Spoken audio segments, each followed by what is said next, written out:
اجمعین۔ آج ہم 28واں پارہ پڑھیں گے اور اس میں سب سے پہلے سورہ مجادلہ ہے۔ سورہ مجادلہ جو مدنی صورت ہے، اس میں 22 آیات ہیں۔ اعوذ باللہ من الشیطان الرجیم، بسم اللہ الرحمن الرحیم۔ قد سمع الله قول التي تجادلك في زوجها وتشتكي إلى الله والله يسمع تحاوركما إن الله سميع بصير۔ اللہ نے اس عورت کی بات سن لی جو آپ سے اپنے شوہر کے بارے میں جھگڑ رہی تھی، اللہ سے اپنے حال زار کا شکوہ کر رہی تھی، اور اللہ آپ دونوں کی بات چیت سن رہا تھا۔ بے شک اللہ خوب سننے والا، بڑا دیکھنے والا ہے۔ تو یہ وہ آیت جس میں زہار کے احکام کے بارے میں بتایا جا رہا ہے، اور اس کا پس منظر یہ ہے کہ خولہ بنت ثعلبہ الانصاریہ رضی اللہ تعالی عنہ اور ان کے شوہر اوس ابن صامت رضی اللہ عنہ کے بارے میں یہ آیت نازل ہوئی تھی۔ تو اوس ابن صامت نے کہیں غصے میں آ کر کہہ دیا اپنی بیوی کو، خولہ کو، کہ تم مجھ پر میری ماں کی طرح ہو۔ تو ظاہر ہے کہ یہ چیز جو تھی وہ جاہلیت میں، اسلام سے پہلے، وہ طلاق مانی جاتی تھی۔ اگر کوئی شوہر یہ کہہ دے اپنی بیوی کو تو اس کا مطلب یہ ہے کہ وہ طلاق ہو گئی، علیحدگی ہو گئی۔ تو یہ بیچاری پریشان کہ بچے چھوٹے چھوٹے ہیں، اب حالات ایسے ہیں نہیں کہ میں الگ ہو سکوں، اب میں کیا کروں؟ اسی لیے وہ آئی نبی کریم صلی اللہ علیہ وسلم کے پاس کہ اب اس حالت میں کہ اب میں کہاں جاؤں، میرا کوئی بسیرا نہیں، کوئی ٹھکانہ نہیں، بچے چھوٹے چھوٹے ہیں، اب ان کو لے کر کہاں جاؤں میں؟ تو وہ بار بار یہی کہہ رہی تھی، اور آپ یہی فرما رہے تھے کہ مجھ پر کوئی چیز نازل نہیں ہوئی تو بظاہر یہ طلاق ہی سمجھی جائے گی۔ اتنے میں یہ اللہ تعالیٰ کی طرف سے آیات نازل ہو گئیں، اور جس میں فرمایا گیا کہ اللہ نے اس عورت کی بات سن لی۔ اور جس عائشہ فرماتی ہیں کہ میں بھی وہیں بیٹھی ہوئی تھی، لیکن میں اس کی بات نہیں سن پا رہی تھی، کچھ باتیں مجھے نہیں سنی جا رہی تھی، لیکن اللہ تعالیٰ نے اپنے عرش پر یہ سب کچھ سن لیا۔ اسی لیے فرمایا کہ قد سمع اللہ قول التي تجادلك في زوجها، اور اس کے بعد پھر وہ احکام بتا دیے کہ ایسے مسئلے میں پھر کیا فیصلہ کرنا ہے، کیا کس طرح کرنا ہے۔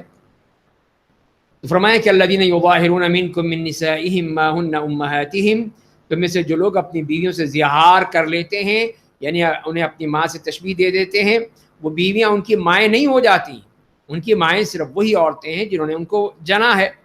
بے شک وہ لوگ سخت ناپسندیدہ بات اور جھوٹ بولتے ہیں، بے شک اللہ بڑا معاف کرنے والا، مغفرت فرمانے والا ہے۔ تو یہاں پہ اس کے بارے میں سختی سے اللہ تعالیٰ نے اس کی انکار کیا کہ یہ کیسے ہو سکتا ہے کہ وہ عورت جو تمہاری بیوی ہے وہ تمہاری ماں کیسے بن سکتی ہے؟ ماں تو وہی ہے جس کے تم بیٹے ہو، جس سے تمہیں پرورش کی ہے، تمہیں پالا ہے، تمہاری جنا ہے، وہ ہے تمہاری ماں۔ یہ اس طرح بنا لینا یہ کتنی بڑی زیادتی ہے، کتنی بڑی غلط بات ہے کہ تم ایسی بات کہتے ہو، اور پھر اس کو سختی سے کنڈم کرنے کے بعد پھر اس کا حکم بیان کر دیا۔ اور جو لوگ اپنی بیویوں سے زہار کر لیں، پھر اپنی کہی ہوئی بات سے رجوع کرنا چاہیں، تو قبل اس سے کہ دونوں ایک دوسرے کو ہاتھ لگانا چاہیں، ایک غلام آزاد کرنا ہوگا۔ مسلمانوں، تمہیں اس کی نصیحت کی جاتی ہے، اللہ تمہارے اعمال سے خوب باخبر ہے۔ اور جو شخص غلام نہ پائے وہ 2 ماہ کے مسلسل روزے رکھے قبل اس کے کہ دونوں ایک دوسرے کو ہاتھ لگائیں، اور جو شخص کی طاقت نہ رکھتا ہو وہ 60 مسکینوں کو کھانا کھلائے۔ اور یہ حکم اس لیے ہے تاکہ تم اللہ اور اس کے رسول پر ایمان لے آؤ، یہ اللہ کی حدیں ہیں اور کافروں کے لیے دردناک عذاب ہے۔ اس طرح اللہ تعالیٰ نے اس کا کفارہ بتا دیا کہ پہلے درجے پر وہ غلام کو آزاد کرنا ہے، اگر وہ نہیں کر سکتا ہے تو 2 ماہ کے مسلسل روزے رکھے گا جیسے قرآن نے کہا ہے، اور تیسرے نمبر پر اگر یہ بھی نہیں کر سکتا ہے تو پھر وہ 60 مسکینوں کو کھانا کھلانا ہے۔ یہ اس کا کفارہ ہے، اور اس سے پہلے کہ وہ آپس میں قریب جائیں یہ کفارہ ادا کرنا ہوگا، اس کے بعد پھر وہ اگلا مرحلہ آئے گا۔ تو یہ پھر اللہ تعالیٰ نے یہ بتا دیا، اور اس کے بعد پھر کچھ اور احکام دیے۔ ان الذین یحادون اللہ ورسولہ، بے شک جو لوگ اللہ اور اس کے رسول کی مخالفت کرتے ہیں وہ ذلیل کر دیے گئے ہیں جیسے وہ لوگ ذلیل کر دیے گئے جو ان سے پہلے تھے، اور ہم نے صاف اور صریح آیات نازل فرما دی ہیں، اور کافروں کے لیے رسوا کن عذاب ہے۔ تو یہ ان لوگوں کے لیے خاص طور پہ جو کہ مدینے پر چڑھائی کے لیے سوچ رہے تھے، مدینے والوں کی مخالفت کرتے تھے، تو فرمایا کہ یہ وہ ذلیل کر دیے جائیں گے. اور پھر یہی ہوا جب اس میں غزوہ خندق میں اس سے پہلے کی آیات ہیں، تو وہاں پہ وہ پوری طرح ان کو ذلت اٹھانی پڑی، تباہی اٹھانی پڑی، اور وہ سب برباد ہو گئے. فرمایا کہ جس نے اللہ ان سب کو دوبارہ اٹھائے گا، پھر انہیں ان کے اعمال کی خبر دے گا. اللہ نے ان کے اعمال کو گن رکھا تھا اور وہ بھول گئے تھے. اللہ ہر چیز سے واقف ہے، اللہ تعالیٰ سے کوئی چیز بھی غائب نہیں ہے. اسی طرح ان کا بدلہ ان کو دیا جائے گا. اس کے بعد پھر ایک اور چیز جو کہ خاص طور پہ منافقین کا ایک ہتھیار تھا، وہ ہے کہ آپس میں نجوا کرنا، آپس میں سرگوشیاں کرنا. کہ محفل میں بیٹھے ہوں تو یہ ایک بہت ہی بری عادت ہے بعض لوگوں کی کہ وہ آپس میں بیٹھ کے وہ کانا پوسی شروع کر دیتے ہیں، سرگوشیاں شروع کر دیتے ہیں. اس کو سختی سے منع فرمایا ہے، خاص طور پہ اس صورت میں جب کہ تین ہوں، دو جو ہیں وہ الگ ہو جائیں، باتیں شروع کر دیں، اور ایک بیچارہ وہ بیٹھا رہے کہ وہ پتہ نہیں کیا کہہ رہے ہیں، میرے بارے میں باتیں کر رہے ہیں، سازش کر رہے ہیں، میں نے کوئی غلطی کی ہے کیا ہے، اس کے بدگمانیاں شروع ہو جائیں گی. یہ ہے. اسی طرح یہ ہے کہ آپ ایک خاص زبان بولتے ہیں، وہ بیچارہ نہیں بولتا، آپ اپنی زبان میں گفتگو شروع کر دیں تو اس کو بھی پھر احساس ہوگا کہ شاید میرے خلاف باتیں کر رہے ہیں. ورنہ یہ کامن لینگویج جو ہے وہ کیوں نہیں بات کرتے، اس میں بات کریں تاکہ میں بھی سمجھوں. یہ منع ہے، غلطی سے آپ نے اس کو سختی سے آپ نے منع فرمایا ہے کہ ایسی غلطی نہیں کرنی چاہیے، اس طرح نہیں ہونا چاہیے. جہاں زیادہ ہو وہاں پہ اگر کسی نے بات کرنی تو اجازت لے اس سے، تیسرے آدمی سے، کہ میں ایک پرائیویٹ بات کرنا چاہتا ہوں اپنے بھائی سے، اپنے دوست سے، تو تم مائنڈ نہ کرنا. اگر وہ اجازت دیتا ہے تو کریں، اگر نہیں دیتا تو نہیں کریں. اس لیے کہ جب تک کہ وہ موجود ہے آپ کو حق حاصل نہیں ہے کہ آپ اپنی پرائیویٹ گفتگو کریں جبکہ وہ موجود ہے. تو یہاں پہ تو محفل کا معاملہ ہو رہا ہے کہ جو اللہ تعالیٰ فرما رہے ہیں. تو یہ اس لیے کہ یہ منافقین کا ایک ہتھیار تھا کہ وہ پھر مسلمانوں کو تکلیف دینے کے لیے، مسلمانوں کو ایک طرح سے تنگ کرنے کے لیے، کہ یہ سوچیں گے دیکھو کیا باتیں کر رہے ہیں، کیا گفتگو ہو رہی ہے ان کی، کیا سازش کر رہے ہیں، تو شیطان کو موقع مل جائے گا اور پھر وہ برگلانا شروع کر دے گا. تو فرمایا کہ الم تر ان اللہ یعلم ما فی السماوات وما فی الارض، اے میرے نبی کیا آپ کو معلوم نہیں کہ اللہ ان تمام چیزوں کو جانتا ہے جو آسمانوں میں ہیں اور جو زمین میں ہے.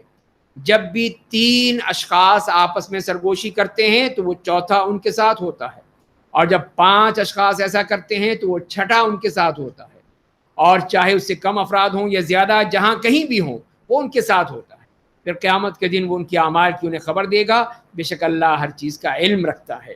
تو یہ اللہ تعالیٰ کا علم ہے کہ اس نے ان کی ہر چیز کو نوٹ کیا ہے، ہر چیز، ہر بات کو پوری طرح ریکارڈ ہو رہی ہے. جسے سورہ توبہ میں بھی فرمایا کہ علم یعلم ان اللہ یعلم سرهم ونجواهم وان اللہ علام الغیوب، کہ وہ تو ان کی تمام جو رازدارانہ باتیں ہیں اور علانیتاً سب جانتا ہے، کوئی چیز اس سے چھپی ہوئی نہیں ہے. اسی لیے پھر اللہ تعالیٰ کی طرف سے یہ منع کر دیا گیا کہ اس قسم کی سرگوشیاں کرنا منع ہے، تو اس لیے کہ اس سے تکلیف نہ ہو. تو فرمایا کہ میرے نبی کیا آپ نے لوگوں کو نہیں دیکھا جو سرگوشی سے روک دیے گئے تھے، پھر انہیں جس بات سے روک دیا گیا تھا وہی دوبارہ کرنے لگتے ہیں، مانتے نہیں ہیں. جبکہ نبی کریم صلی اللہ علیہ وسلم فرما رہے ہیں اللہ کا حکم آ رہا ہے لیکن نہیں، اس لیے کہ نفاق بھرا ہوا ہے ان کے دلوں میں، اور گناہ اور ظلم اور رسول اللہ کی نافرمانی کے لیے سرگوشی کرتے ہیں. اور جب وہ لوگ آپ کے پاس آتے ہیں تو آپ کو اس طرح سلام کرتے ہیں جس طرح اللہ نے آپ کو سلام نہیں کیا ہے، اور اپنے دلوں میں کہتے ہیں ہم جو کچھ کہتے ہیں اس پر اللہ ہمیں سزا کیوں نہیں دیتا. ان کے لیے جہنم کافی ہے جس میں وہ جلتے رہیں گے، بس وہ بہت برا ٹھکانہ ہے. تو یہ ان منافقین کے بارے میں ایک تو یہ کہ جو ایک بات کہہ دی ہے کہ نہیں کرنی ہے لیکن پھر بھی نہیں مانتے، پھر وہی سرگوشیاں، پھر وہی آپس کی گفتگو. اور دوسری بات کہ وہ بات بھی ہے کیا ہے، گناہ، ظلم اور رسول اللہ کی نافرمانی کی باتیں ہیں، کوئی اچھی باتیں نہیں ہیں کہ جس سے فائدہ ہو. تیسری بات کہ جب آتے بھی ہیں تو سلام اس طرح کرتے ہیں جیسے کہ اللہ نے سلام نہیں کیا، نہیں سکھایا، اور السلام علیکم جیسی وہ کہا کرتے تھے تو وہ اس طرح سلام کرتے ہیں. اور پھر یہ بھی چوتھی بات کہ ہمیں اللہ تعالیٰ سزا کیوں نہیں دیتا، اس لیے، اور وہ یوں کہہ لیجیے جیسے کہ چوڑے ہو گئے کہ ہوا تو کچھ بھی نہیں، کیا ہوا، مارا ہے کوئی، ہمیں پٹائی ہوئی، کیا ہوا، کچھ بھی نہیں ہوا. تو وہ اسی لیے اللہ تعالیٰ نے دنیا میں نہیں دی کہ دنیا میں جو اگر سزا ہے، دنیا میں عذاب ہے تو پھر آخرت میں عذاب نہیں ملتا.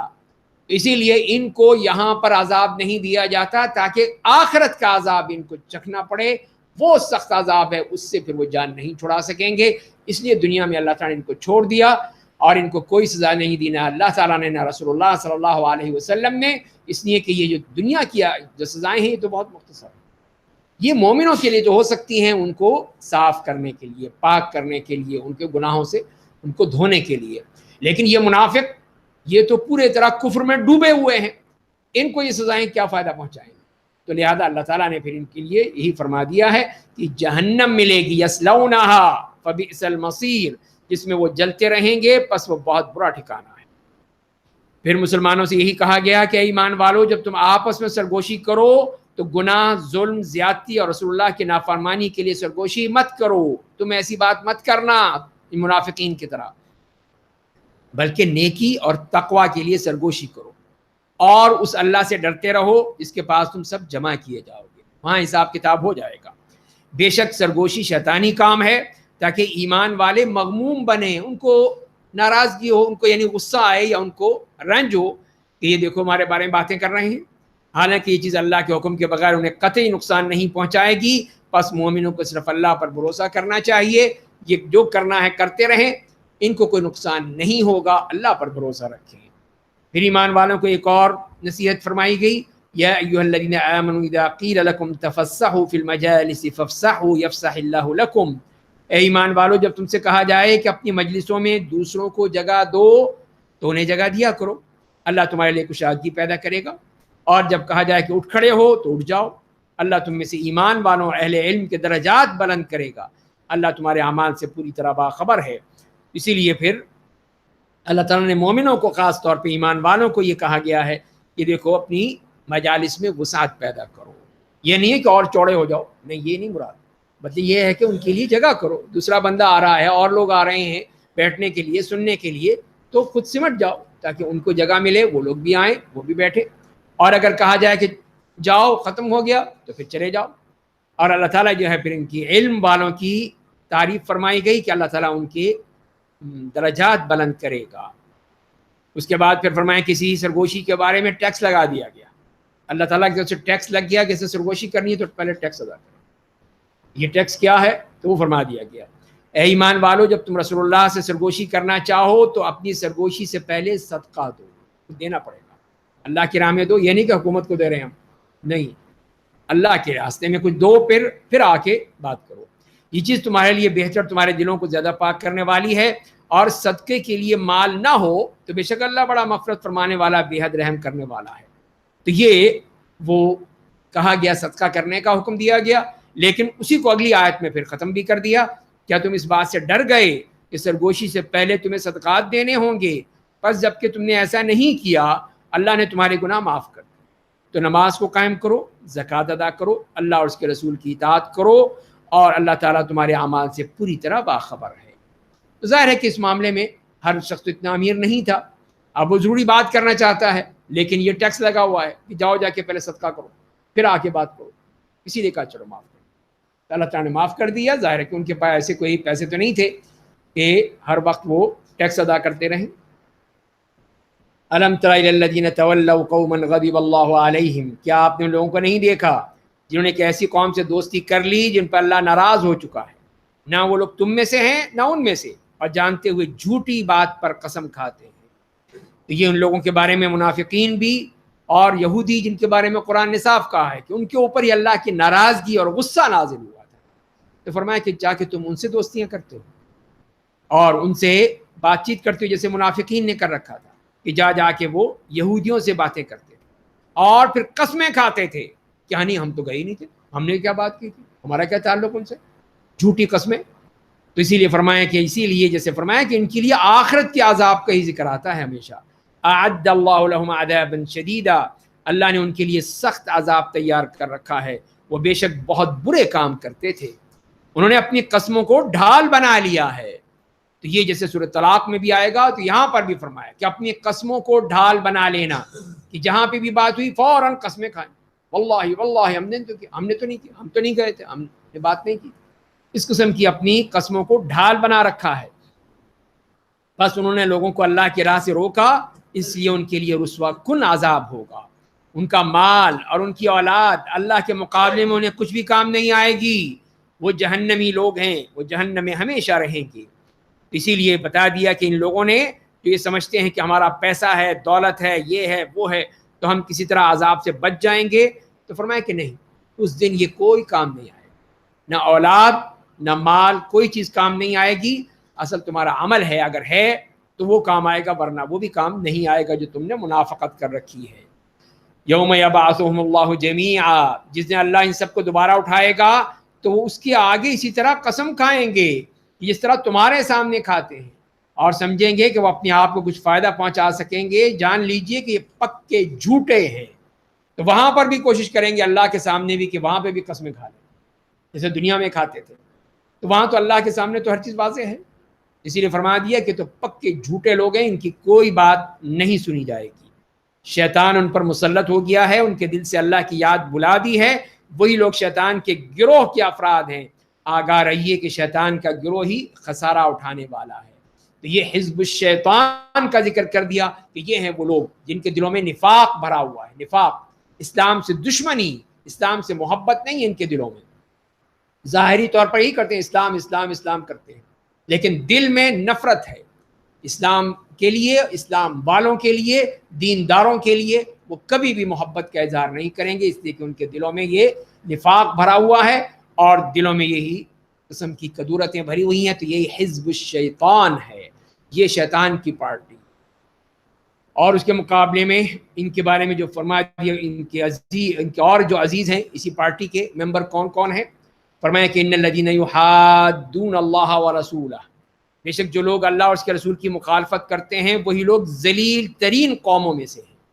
تو یہ ہے جو اللہ اور اس کے رسول کے مخالف، ہر بات میں مخالفت کرنا، کسی طور پہ بھی وہ صحیح بات نہیں کرنا چاہتے ہیں، جو بھی ہو مخالفت ہو تو وہ ان کو اچھا لگتا ہے، اس لیے کہ وہ اللہ کی کتاب کی یہاں کوئی عظمت نہیں، اللہ کے رسول کا نہیں، زبان سے تو سب کچھ ہیں کہ ہاں جی بڑے عاشق رسول ہیں ہم تو، لیکن مخالفت ہر بات میں مخالفت کرنا، تو یہی منافقت ہے۔ تو ان کے بارے میں بشارت بھی دے دی اللہ تعالیٰ نے، کتب اللہ لاغلبن انا ورسولی، اللہ نے یہ بات لکھ دی ہے کہ یقیناً میں اور میرے پیغمبران ہی غالب رہیں گے، ہم غالب ہوں گے، بے شک اللہ بڑی قوت والا زبردست ہے۔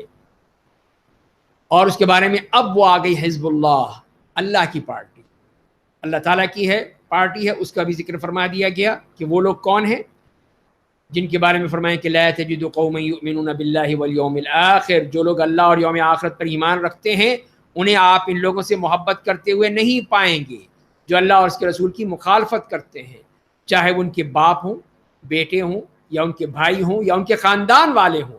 انہی لوگوں کے دلوں میں اللہ نے ایمان کو راسخ کر دیا ہے اور انہی کی تائید اپنے نصرت خاص سے کی ہے۔ تو یہ ہیں وہ لوگ جن کا ایمان اتنا پختہ ہے کہ وہ ان لوگوں سے محبت نہیں کرتے جو اللہ اور اس کے رسول کے مخالف ہیں۔ یہ نہیں ہو سکتا نہیں یہ تو میرا بیٹا ہے، میرا بھائی ہے، میرا باپ ہے، میرا خاندان کا ہے، میرے گاؤں کا ہے، میرا گرائی ہے، نہیں، کوئی نہیں، وہاں پہ صرف اللہ اور اس کے رسول کی محبت، یہ ہے اصل چیز۔ اس کی وجہ سے اللہ تعالیٰ ان کو پسند فرمایا، اسی لیے ان کو حزب اللہ فرمایا گیا کہ اللہ کی پارٹی ہے، اللہ کی جماعت ہے کہ جنہوں نے ہر چیز کو اللہ اور اس کے رسول کی محبت پر قربان کر دیا ہے کہ اللہ اور رسول کی محبت کے سامنے اور کوئی چیز نہیں چلے گی۔ اسی لیے انہیں کہ فرمایا کہ اللہ انہیں ایسی جنتوں میں داخل کرے گا جن کے نیچے نہریں جاری ہوں گی، ان میں وہ ہمیشہ رہیں گے، اللہ ان سے راضی ہو گیا ہے اور وہ اس سے راضی ہو گئے، وہی اللہ کی جماعت کے لوگ ہیں۔ جان لیجئے کہ اللہ کی جماعت کے لوگ ہی کامیاب ہونے والے ہیں۔ تو یہ ہے حزب اللہ، اللہ کی جماعت، اللہ کے بندے، اللہ کے لوگ جو کہ کامیاب ہونے والے ہیں۔ اسی لیے فرمایا ہم المفلحون، تو اسی لیے فرما دیا کہ پارٹیاں دو ہی ہیں، ہزاروں نہیں ہیں جیسے کہ پاکستان کے اندر ہوتی ہیں، دو ہی پارٹیاں، حزب اللہ، حزب الشیطان۔ تو جس نے دیکھنا ہے کس میں جانا ہے دیکھ لے، جس کا ممبر بننا ہے وہ بتا دی ہیں اس کی صورتیں، اس کی وہ ممبرشپ لے لے، اس کو ٹکٹ مل جائے گا، پھر جائے جنت میں یا جہنم میں۔ ظاہر انتخاب تو ہوں گے نہیں اس کے لیے، وہاں تو یہی دیکھا جائے گا کہ تم نے کیا پسند کیا، جنت یا جہنم، حزب اللہ یا حزب الشیطان۔ حزب الشیطان ہے تو جاؤ جہنم میں، کوئی الیکشن نہیں، حزب اللہ ہے تو جاؤ جنت میں، سیدھے سیدھا معاملہ۔ یہ ہے اللہ تعالیٰ نے صاحب بتا دیا ہے کہ یہ ہے میری پارٹی، میری پارٹی ایک ہی ہے، حزب اللہ، بس حزب الشیطان جو ہے وہ جہنم کی پارٹی ہے، جس نے اس میں جانا ہے جائے۔ اس کے بعد آتی ہے سورۃ الحشر، مدنی سورت ہے، اس میں 24 آیات ہیں۔ بسم اللہ الرحمن الرحیم، سبح للہ ما فی السماوات وما فی الارض وهو العزیز الحکیم۔ آسمان اور زمین میں جتنی چیزیں ہیں سب اللہ کی تسبیح بیان کرتی ہیں، زبردست بڑی حکمتوں والا ہے۔ اسی نے اہل کتاب کافروں کو ان کے گھروں سے نکال کر ان کے پہلے حشر یعنی پہلی جلاوطنی کی جگہ پہنچا دیا۔ مسلمانوں، تم تو سوچ بھی نہیں سکتے تھے کہ وہ مدینے سے نکل جائیں گے، اور وہ سمجھتے تھے کہ ان کے قلعے ان کو بچا لیں گے اللہ کے عذاب سے، بس اللہ کا عذاب ان پر ایسی جگہ سے آیا جس کی وہ گمان بھی نہیں کر سکتے تھے۔ اللہ نے ان کے دلوں میں رعب ڈال دیا، چنانچہ وہ اپنے گھروں کو اپنے ہاتھوں اور مسلمانوں کے ہاتھوں خراب کرنے لگے۔ بس اے آنکھوں والو عبرت حاصل کرو۔ تو یہ سورت جو نازل ہوئی، اس کا پس منظر جیسے کہ ہم جانتے ہیں کہ مدینہ منورہ میں قرب و جوار میں 3 خاندان یا 3 قبیلے رہتے تھے یہودیوں کے، بنو قینقاع، بنو نضیر اور بنو قریظہ۔ تو یہ لوگ 132 عیسوی میں رومیوں کے مظالم سے تنگ آ کر فلسطین سے بھاگ کر حجاز میں آ گئے تھے، اور پھر دوسرے علاقوں میں آباد ہو گئے، تو یہ یہاں پر آباد تھے۔ تو اسی لیے پھر یہاں پر ان لوگوں نے اپنی چالاکی، سود خوری، بدماشی، غنڈہ گردی سے پورا قبضہ کر رکھا، ہر چیز پہ قبضہ، جیسے آج کل کی غنڈہ گردی نہیں کی ہے ہر جگہ، تو یہی غنڈہ گردی وہاں پر بھی تھی۔ اس وقت بھی انہوں نے پوری طرح کوشش کرتے کہ ہر چیز ہمارے قبضے میں، جتنے بھی سورسز ہیں سب ہمارے پاس ہو، تو یہی انہوں نے وہاں پر کیا۔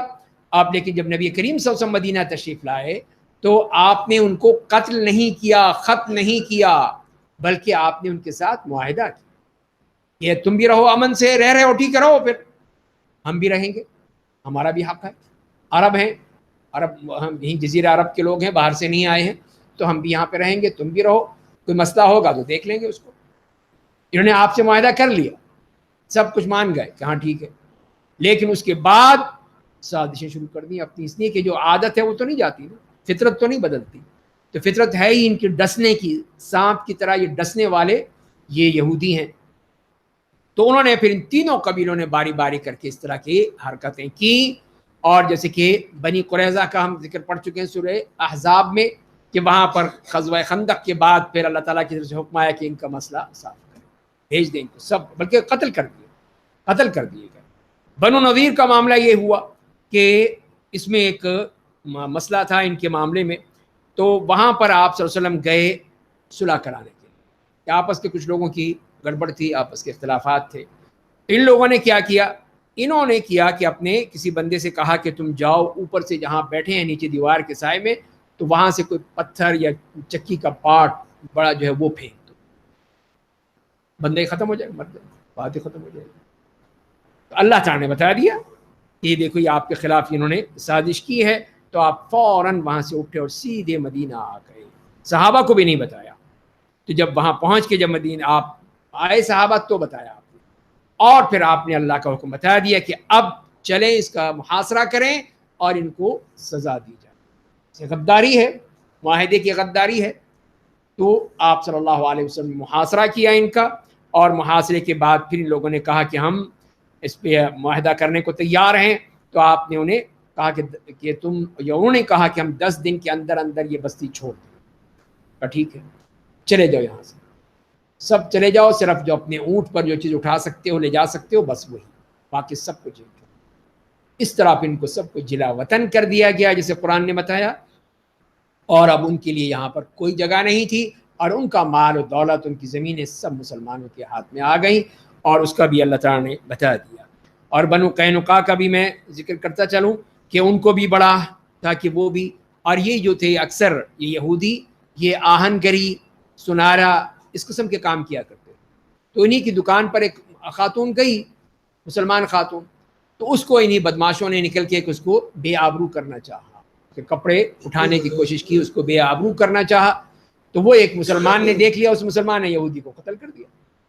اچھا، تو اس طرح بدتمیزی کرتا ہے ایک مسلمان عورت کے ساتھ، اور انہوں نے پھر اس مسلمان کو مار ڈالا۔ تو اسی یہ بات جب پہنچی تو آپ نے کہا تم لوگوں نے غداری کی، تم لوگوں نے غداری کی ابتدا تم نے کی، اس ایک مسلمان عورت کو تم نے اس طرح بے آبرو کرنا چاہا، تو لہذا ان کو بھی وہاں سے نکال باہر کیا۔ اس طرح یہ تینوں قبیلے جو ہیں وہ مدینہ منورہ سے جلا وطن کر دیے گئے، اور آج بھی اپنے جو گریٹ اسرائیل کا نقشہ ہے اس میں انہوں نے مدینے کو شامل کر رکھا ہے کہ یہ بھی ہمارا ہے، یہ ہمیں ہی ہم نے لینا ہے۔ آج بھی اس کی پارلیمنٹ کے اوپر آپ دیکھ سکتے ہیں گریٹ اسرائیل کا نقشہ، جس میں انہوں نے اس حصے کو بھی اپنے ساتھ شامل کیا ہے۔ تو اللہ نہ کرے کہ ایسا کوئی ہو، لیکن وہ پوری طرح اپنی سازشوں میں تیار ہے۔ تو اسی لیے پھر اللہ تعالیٰ نے فرما دیا کہ اب ان کے اوپر روب ڈال دیا کہ خود ہی اپنے توڑ کے اپنے گھر تباہ کر کے توڑ کے جا رہے تھے، اور اس میں سے چیزیں نکال کے لے جا رہے تھے، اور یہی ان کی تباہی کا سبب بنا۔ وَلَوْلَا أَن كَتَبَ اللَّهُ عَلَيْهِمُ الْجَلَاءَ لَعَذَّبَهُم فِي الدُّنْيَا، اور اللہ نے ان کی قسمت میں جلا وطنی نہ لکھی ہوتی تو انہیں دنیا میں ہی عذاب دیا جاتا، اور آخرت میں ان کے لیے جہنم کا عذاب ہے۔ اس لیے فیصلہ یہی تھا کہ وہ جلا وطن ہوں گے، تو لہذا ان کو جانے دیا گیا، اور ان کا انجام اس لیے ہوا کہ انہوں نے اللہ اور اس کے رسول کی مخالفت کی، اور جو اللہ کی مخالفت کرتا ہے بے شک اللہ بڑا سخت عذاب دینے والا ہے۔ ما قطعتم من لینۃ او ترکتموها قائمۃ علی اصولها، تم نے کھجور کے جو درخت کاٹے یا جن درختوں کو ان کی جڑوں پر کھڑا رہنے دیا، یہ کام اللہ کے حکم سے ہوا، اور اس لیے ہوا تاکہ اللہ فاسقوں کو رسوا کرے۔ تو ان لوگوں نے کہا کہ یہ دیکھو، پروپیگنڈا بھی فوراً چل پڑتا ہے کہ یہ دیکھو یہ درخت کاٹ رہے ہیں مسلمانوں نے، اس لیے کہ انہوں نے جو محاصرہ کیا تو آس پاس جتنے بھی ان کے باغات تھے، کھجور کے باغات تھے، سب وہ کاٹنے پڑے تاکہ موومنٹ میں آسانی ہو اور ان پر حملہ کیا جا سکے۔ تو ان لوگوں نے پھر، منافقین کو سب سے تیز تھے اس معاملے میں، انہوں نے فوراً پروپیگنڈا شروع کر دیا کہ یہ دیکھو ہمیں منع کرتے ہیں کہ فساد مت کرو، یہ خود فساد کر رہے ہیں، خود یہ درخت کاٹ رہے ہیں۔ اسی کا جواب دیا اللہ تعالیٰ نے کہ جو کچھ بھی تم نے کیا اللہ کے حکم سے کیا تھا، بالکل اسی کے دشمن ہے، دشمنوں کے ساتھ یہ کرنا صحیح ہے، تو لہذا اس میں یہ اللہ کی طرف سے تھا۔ اور اس کے بعد جو مال غنیمت ملا تھا ان کا، جس کو فی کہا جاتا ہے، جو بغیر کسی جنگ کے، بغیر کسی قتال کے، لڑائی کے ملتا ہے، اس کے بارے میں اللہ تعالیٰ نے احکام دے دیے۔ اللہ نے جو مال بھی اپنے رسول کو دلوایا تو مسلمانوں، تم نے اس کے لیے نہ کوئی گھوڑا دوڑایا نہ اونٹ، لیکن اللہ نے اپنے رسولوں کو جس پر چاہتا ہے مسلط کر دیتا ہے۔ اللہ ہر چیز پر قادر ہے۔ اللہ نے اپنے رسول کو دیہات والوں سے جو مال دلوایا ہے وہ اللہ کے لیے ہے، رسول کے لیے۔ تو پہلی کیٹیگری اللہ اور اس کے رسول کے لیے، مطلب یہ ہے کہ یہ پھر جو مسلمانوں کے جو مشترکہ جو معاملات ہیں اس کے لیے خرچ ہوگا، ریاست کے جو معاملات ہیں اس کے لیے خرچ ہوگا۔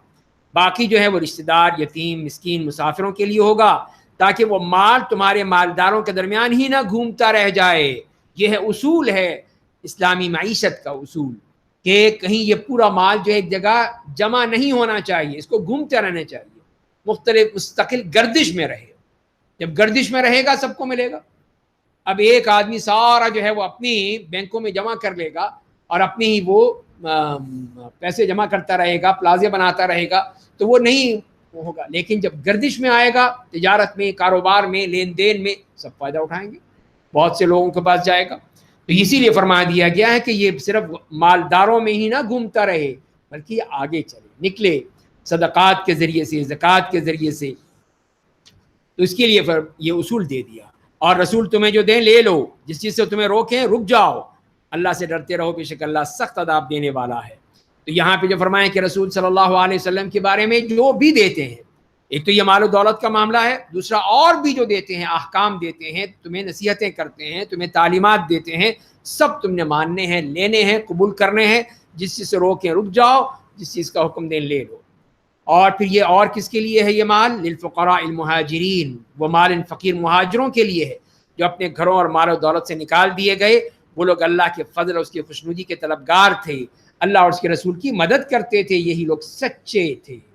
تو یہ ان مہاجرین کی تعریف بھی فرمائی، اور ان میں ان کا حصہ بھی بتا دیا کہ اس میں ان کو بھی دیا جائے۔ ظاہر ہے کہ لٹے پھٹے آئے ہیں اپنے گھروں سے، تو ان کو بھی دیا جائے گا۔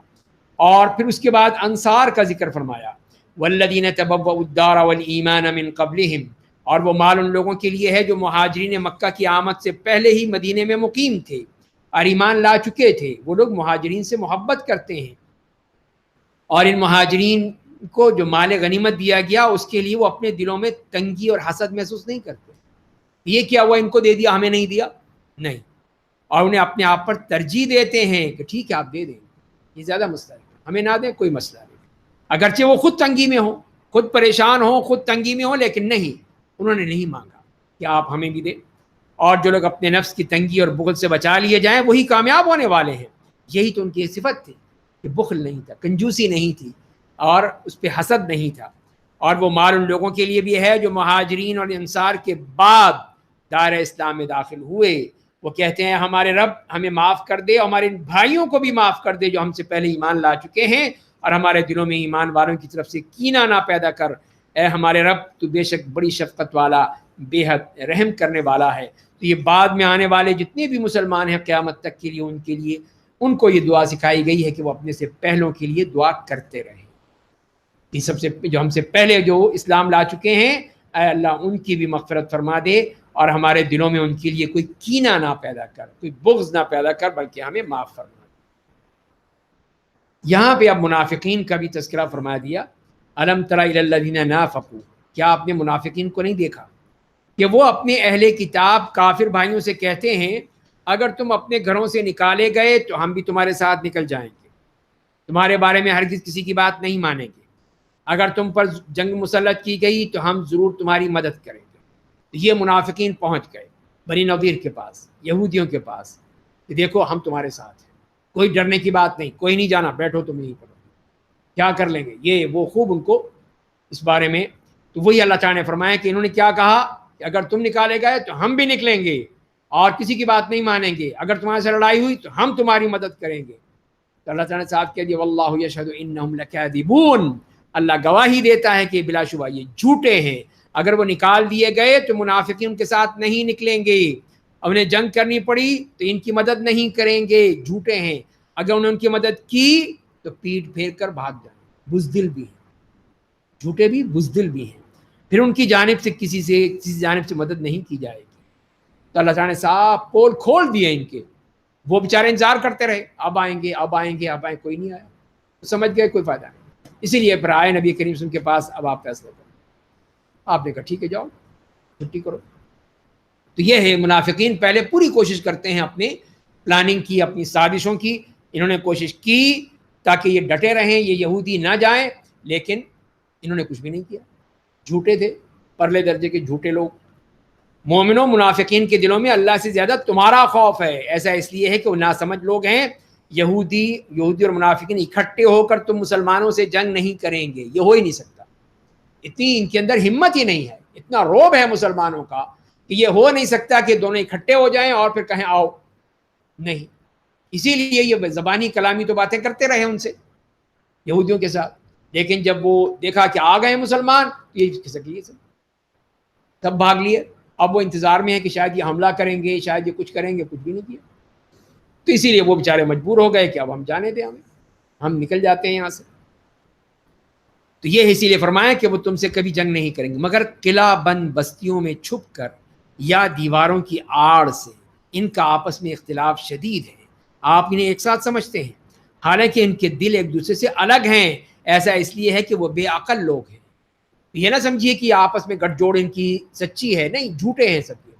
ایک دوسرے سے نفرت ہے ان کی، نہیں ماننے یہ، لیکن مسلمانوں کی دشمنی میں آپس میں مل جاتے ہیں. آج بھی یہود و نصارہ جو ہیں مل جاتے ہیں، کس لیے؟ مسلمانوں کی دشمنی. ویسے ان کی آپس کی اتنی دشمنی ہے کہ یہ آپس میں مل بھی نہیں سکتے ہیں. اور دوسری جو حقیقت بیان کر دی اللہ تعالیٰ نے کہ وہ قلعہ بند بستیوں میں چھپ کر یا دیواروں کی آڑ سے.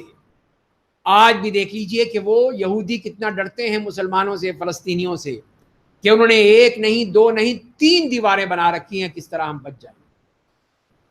وہ باڑے ہیں اور مسلسل وہاں پہ وہ پہرا ہوتا ہے، اور وہ ان کی جیپیں اور ان کے فوجی جو ہیں وہ پھرتے رہتے ہیں کہ کہیں آ نہ جائے فلسطین.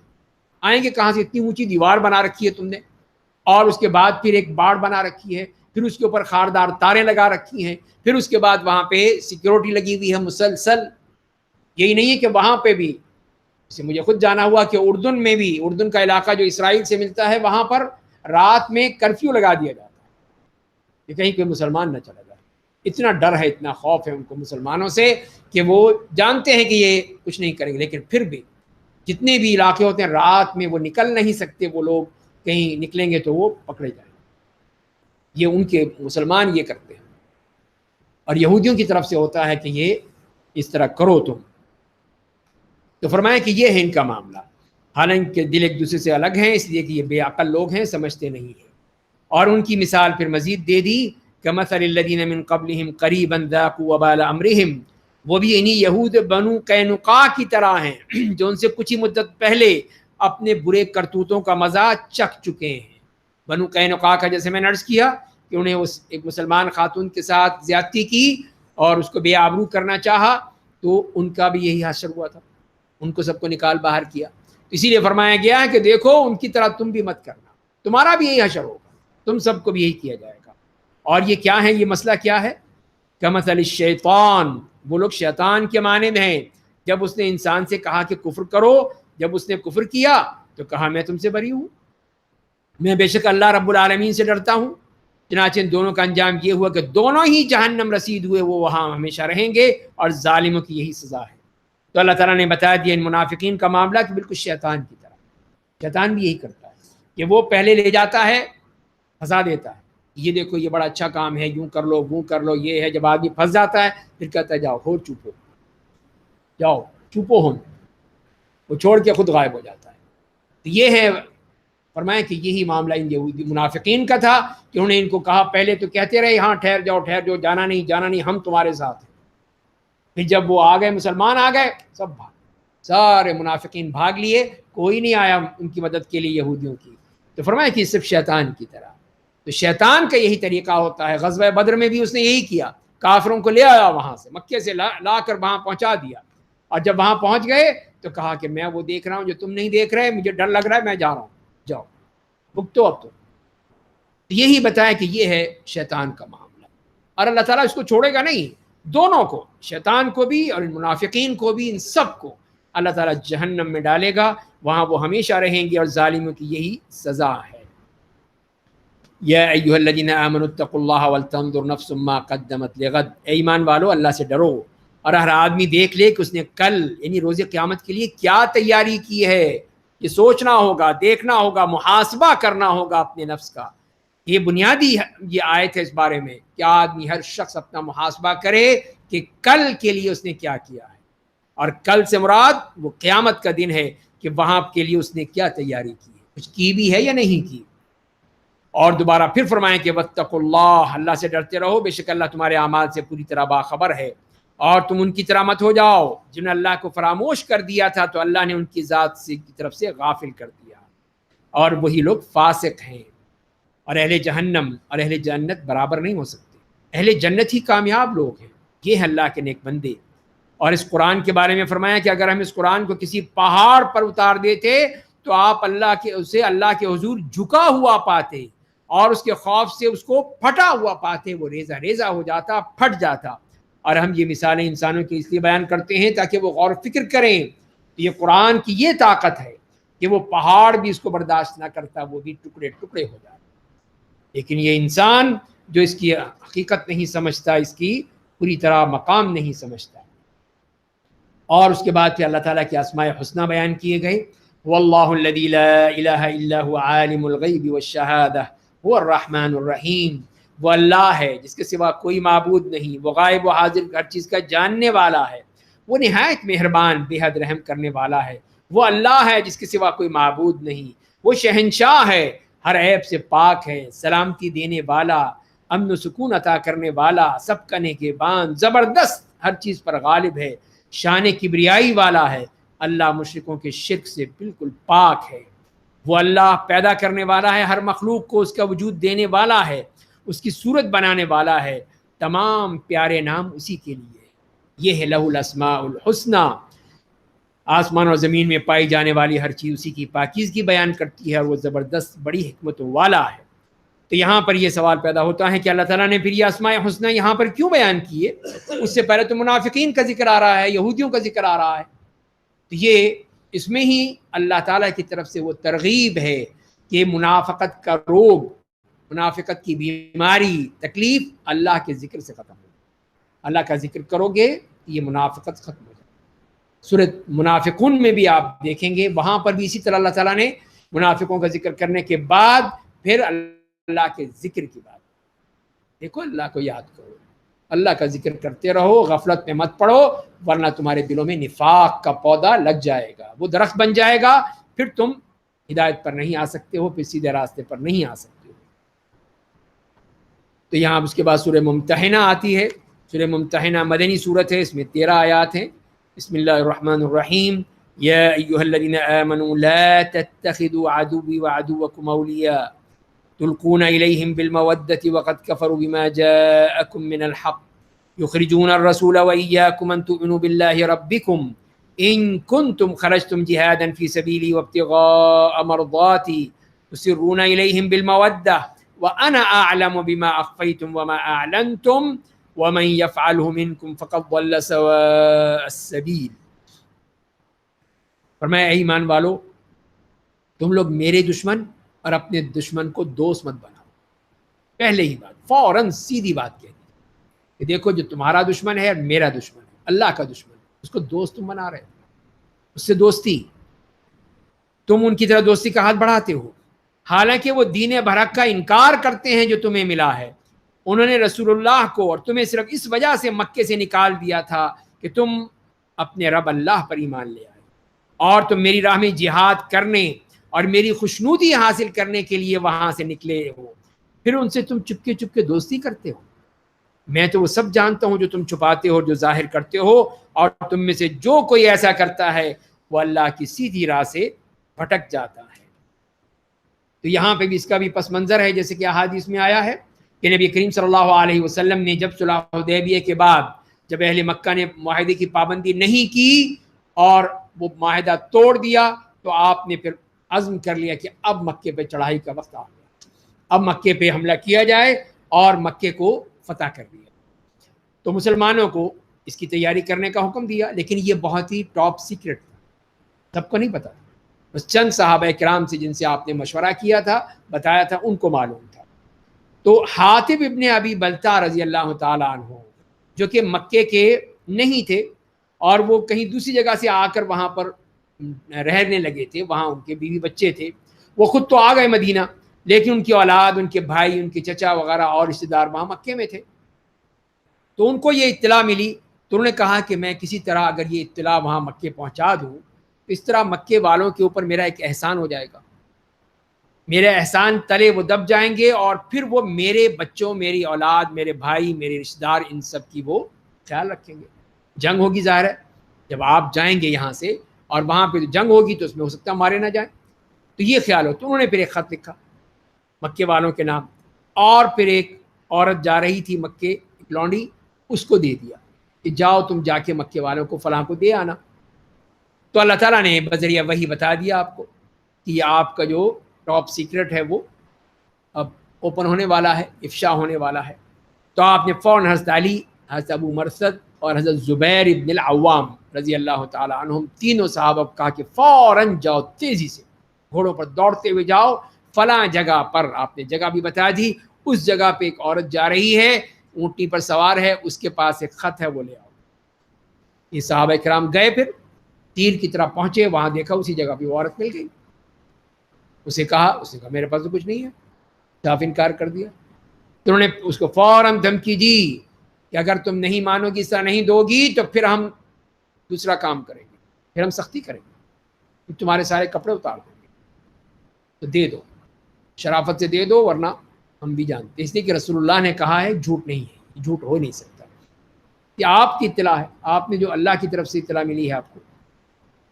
تو پھر وہ اس نے اپنے بالوں میں سے وہ خط نکال کے دیا، تو وہ لے کر آئے واپس، اور اس میں یہی لکھا ہوا تھا کہ یہ اس طرح نبی کریم صلی اللہ علیہ وسلم جو ہیں وہ فتح مکہ کے لیے تیاریاں کر رہے ہیں۔ تو انہیں بلایا گیا پھر حاتب کو کہ یہ کیا ہے بھائی، یہ تم نے کیا کیا؟ تو انہوں نے اپنا دفاع کیا کہ آپ کو جلدی مت کیجیے گا، اصل یہ ہے کہ میں کافر نہیں ہوا ہوں، نہ دین سے پھر گیا ہوں، بس صرف اپنے بچوں کی خاطر، اپنی اولاد کی خاطر، اپنے رشتہ داروں کی خاطر میں نے کیا تھا، اس کے علاوہ اور کوئی نہیں۔ حضرت عمر تو کھڑے ہو گئے، چھٹی کروں اس کی فوراً صاف۔ تو آپ نے کہا نہیں، یہ اہل بدر میں سے تھے، اور اہل بدر کے بارے میں اللہ تعالیٰ فرما چکے اعملوا ما شئتم فقد غفرت لکم، تو ان کی تو بہت اونچا مقام ہے۔ تو آپ نے ان کو اوپر کچھ نہیں کیا، لیکن اللہ تعالیٰ نے اس کے اوپر نوٹس لیا اور یہ مسلمانوں سے سختی سے کہا کہ دیکھو میرے دشمن اور تمہارے دشمن، تم دوستیاں کرتے ہو جا کر ان سے چپکے دوستیاں سکھاتے ہو، بناتے ہو، یہ نہیں ہو سکتا۔ فرمایا کہ یثقفوکم یکونوا لکم اعداء، اگر وہ تم پر قابو پا لیں تو تمہارے دشمن بن جائیں، تمہیں وہ معاف کر دیں گے؟ نہیں، وہ تمہیں ماریں گے اور اپنے ہاتھوں اور اپنی زبانوں سے تمہیں ایذا پہنچائیں، اور وہ چاہتے ہیں کہ تم بھی کافر بن جاؤ۔ وہ کب یہ چاہیں گے کہ تم مسلمان رہو؟ وہ تو تمہیں چاہیں گے کہ تم بھی کافر بن جاؤ۔ قیامت کے دن نہ تمہارے رشتہ دار کام آئیں گے نہ تمہاری اولاد، اس دن تمہارے درمیان اللہ فیصلہ کرے گا، وہ تمہارے اعمال کو خوب دیکھ رہا ہے۔ آج تم اولاد کی خاطر یہ اتنی بڑی حرکت کر بیٹھے تو قیامت کے دن یہ کوئی کام نہیں آئے گی، نہ تمہاری رشتہ داری کام آئیں گی نہ تمہاری اولاد کام آئیں گی، سب علیحدہ ہو جائیں گے۔ اور پھر حضرت ابراہیم علیہ السلام کا نمونہ دکھا دیا کہ مسلمانوں یقیناً تمہارے لیے ابراہیم علیہ السلام ان کے ساتھیوں میں بہترین نمونہ ہے۔ جب انہوں نے اپنی قوم سے کہا ہم لوگ تم سے اور تمہارے ان معبودوں سے بری ہیں جن کی تم اللہ کے سوا پرستش کرتے ہو، ہم تمہارے دین کا انکار کرتے ہیں اور ہمارے اور تمہارے درمیان ہمیشہ کے لیے دشمنی اور بغض کی ابتدا ہو چکی ہے، یہاں تک کہ تم ایک اللہ پر ایمان لے آؤ۔ البتہ ابراہیم نے اپنے باپ سے یہ بات کہی تھی کہ میں آپ کے لیے ضرور دعائے مغفرت کروں گا اور میں آپ کے اللہ کی جانب سے کسی چیز کا اختیار نہیں رکھتا، تو اے ہمارے رب ہم نے تجھ پر بھروسہ کیا، تیری ہی طرف رجوع کیا، تیری ہی طرف سب کو لوٹ کر جانا ہے۔ اے ہمارے رب ہمیں کافروں کے لیے آزمائش کا ذریعہ نہ بنا، اے ہمارے رب تو ہماری مغفرت فرما دے، بے شک تو زبردست بڑی حکمتوں والا ہے۔ تو اسی لیے فرمایا کہ دیکھو ابراہیم علیہ السلام نے کیا کیا، ان کی بھی تو اولاد تھی، ان کے بھی تو رشتہ دار تھے، ان کے تو باپ تھے اور سارے تھے، لیکن اللہ کے حکم کے سامنے کوئی انہوں نے رعایت نہیں برتی، کوئی وہاں پہ بارگیننگ نہیں کی کہ نہیں تھوڑی دیر رہنے دو یا مان جاؤ، یہ کر لو وہ کرو، نہیں مانتے، ٹھیک ہے جاؤ، صاف انکار کر کے وہاں سے نکل آئے، ہجرت کر لی، سب کچھ چھوڑ دیا۔ تو فرمایا کہ مسلمانوں یقیناً وہ لوگ یعنی ابراہیم اور ان کے ساتھی تم میں سے ان لوگوں کے لیے اچھا نمونہ ہے جو اللہ کی ملاقات اور روز آخرت کی امید رکھتے ہیں، اور جو شخص منہ پھیر لے گا تو بے شک اللہ بڑا بے نیاز تمام تعریفوں کا سزاوار ہے۔ یہ ہے کہ تم نے پھر دیکھنا ہوگا کہ حضرت ابراہیم علیہ السلام کا کیا طریقہ تھا اور انہوں نے کس طرح ان کے ساتھ اپنے رشتہ داروں کے ساتھ معاملہ کیا تھا، بلکہ برات کا اظہار کر دیا، سب کچھ چھوڑ کے چل دیا۔ اس کے بعد پھر ان لوگوں کے بارے میں فرمایا کہ جیسے کہ یہ خارجہ پالیسی بیان کر دی گئی کہ امید ہے کہ اللہ تمہارے ان کے درمیان دوستی پیدا کر دے جن سے تمہاری دشمنی ہو رہی ہے۔ اللہ بڑی قدرت والا ہے، اللہ بڑی مغفرت فرمانے والا، بے حد رحم کرنے والا ہے، تو یہ ہو سکتا ہے، لیکن تم نے کیا کرنا ہے اصول دے دیا، کس سے دوستی کرنی ہے کس سے دشمنی کرنی ہے یہ دیکھ لو۔ اللہ تمہیں ان لوگوں کے ساتھ حسن سلوک اور انصاف کرنے سے نہیں روکتا جن لوگوں نے دین کے بارے میں تم سے جنگ نہیں کی، تمہیں تمہارے گھروں سے نہیں نکالا، بے شک اللہ انصاف کرنے والوں کو پسند کرتا ہے۔ لہذا ایسے لوگوں سے دوستی ہو سکتی ہے چاہے وہ کافر ہوں، لیکن انہوں نے ہمارے دین کے معاملے میں کوئی مداخلت نہیں کی، ہم سے جنگ نہیں کی، تو لہذا دوستی ہو سکتی ہے۔ اور دوسرے کون ہیں؟ اللہ تمہیں ان کے ساتھ دوستی کرنے سے منع فرماتا ہے۔ دوسری وہ کیٹیگری آ گئی جنہوں نے تم سے دین کے معاملے میں جنگ کی، تمہیں تمہارے گھروں سے نکالا، تمہیں شہر بدر کرنے میں تمہارے دشمنوں کی مدد کی، اور جو ان سے دوستی کرے گا وہی لوگ ظالم ہیں، تو لہذا تم ان سے دوستی نہیں کر سکتی۔ تو خارجہ پالیسی بتا دی گئی، یہ ہے ایک مسلمان ملک کی خارجہ پالیسی کہ اس نے پھر دوستی کس سے کرنی ہے اور دشمنی کس سے کرنی ہے۔ اور پھر داخلی پالیسی جو ہے وہ اس کا بھی ذکر فرما دیا، یا ایھا الذین آمنوا اذا جاءکم المؤمنات مہاجرات، اے ایمان والو جب تمہارے پاس مومن عورتیں ہجرت کر کے آئیں تو تم انہیں آزما لیا کرو، چیک کر لیا کرو کہ گڑبڑ نہ ہو، اللہ ان کے ایمان کو خوب جانتا ہے۔ پس اگر تمہیں معلوم ہو جائے کہ وہ مومن ہے تو انہیں کافروں کے پاس واپس مت بھیجو، وہ مسلمان عورتیں کافروں کے لیے حلال نہیں ہیں، اور نہ وہ کفار مرد ان مسلمان عورتوں کے لیے حلال ہیں۔ ان کافروں نے جو شادی میں جو خرچ کیا انہیں واپس کر دو۔ انصاف دیکھیے اللہ کی طرف سے کہ ان کافروں نے بھی تو مہر دیے تھے ان عورتوں کو، تو وہ واپس کر دو ان کو، اور نہ وہ اور تمہارے لیے کوئی حرج نہیں کہ ان عورتوں کا مہر دے کر ان سے نکاح کر لو، پھر ان سے تم شادی کر لو مسلمان۔ اور تم لوگ اپنی کافر بیویوں کو بھی اپنے پاس مت رکھو، یہ بھی تمہارے لیے جائز نہیں ہے کہ تمہاری جو کافر بیویاں ہیں مسلمان نہیں ہو رہی تو چھوڑ دو ان کو، اور تم نے نکاح پر جو خرچ کیا تھا اس کا مطالبہ کرو ان سے، جو تم نے دیا تھا وہ واپس لو ان سے۔ اور کافروں نے جو خرچ کیا تھا اس کا وہ مطالبہ کریں. یہ اللہ کا حکم ہے، وہ تمہارے درمیان فیصلہ کرتا ہے.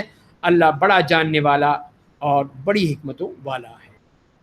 اس طرح یہ داخلی پالیسی بھی بتا دی کہ اب تم نے اس بارے میں خیال رکھنا.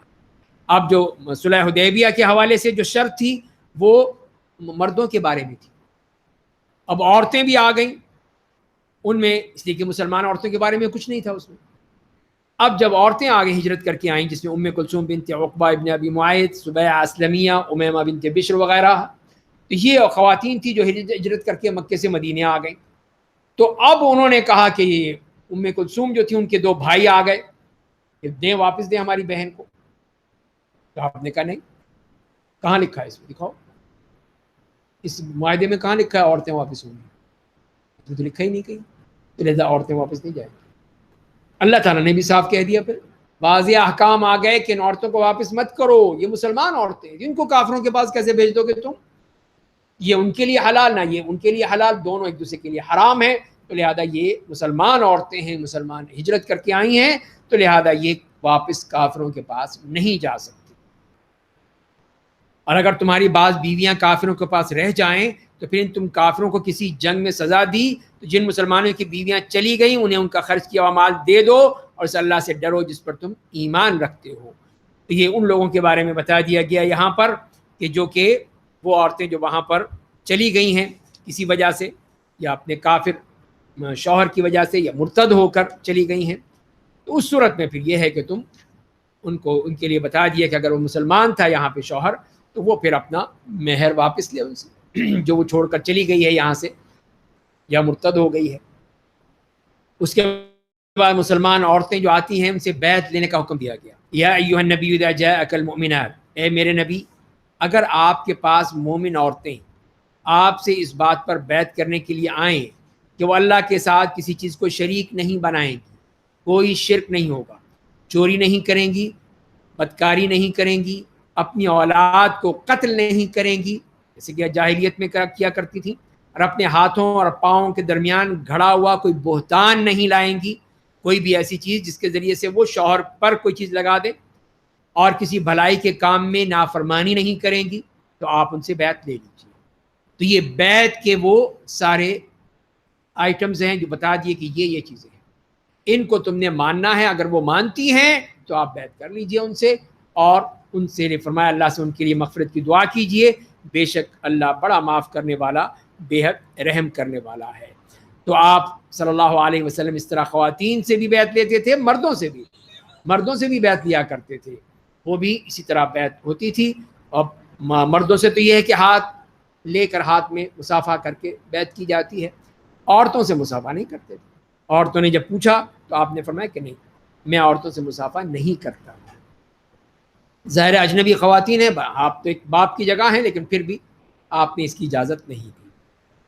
یا ایھا الذین آمنوا لا تتولوا قوما غضب اللہ علیہم، اے ایمان والو اس قوم سے دوستی مت کرو جس سے اللہ ناراض ہے. یہودیوں سے دوستیاں کر رہے ہو تم، وہ لوگ آخرت کی امید سے اس طرح نا امید ہیں جس طرح اہل کفر قبر میں مدفون مردوں کے زندہ ہونے سے نا امید ہیں.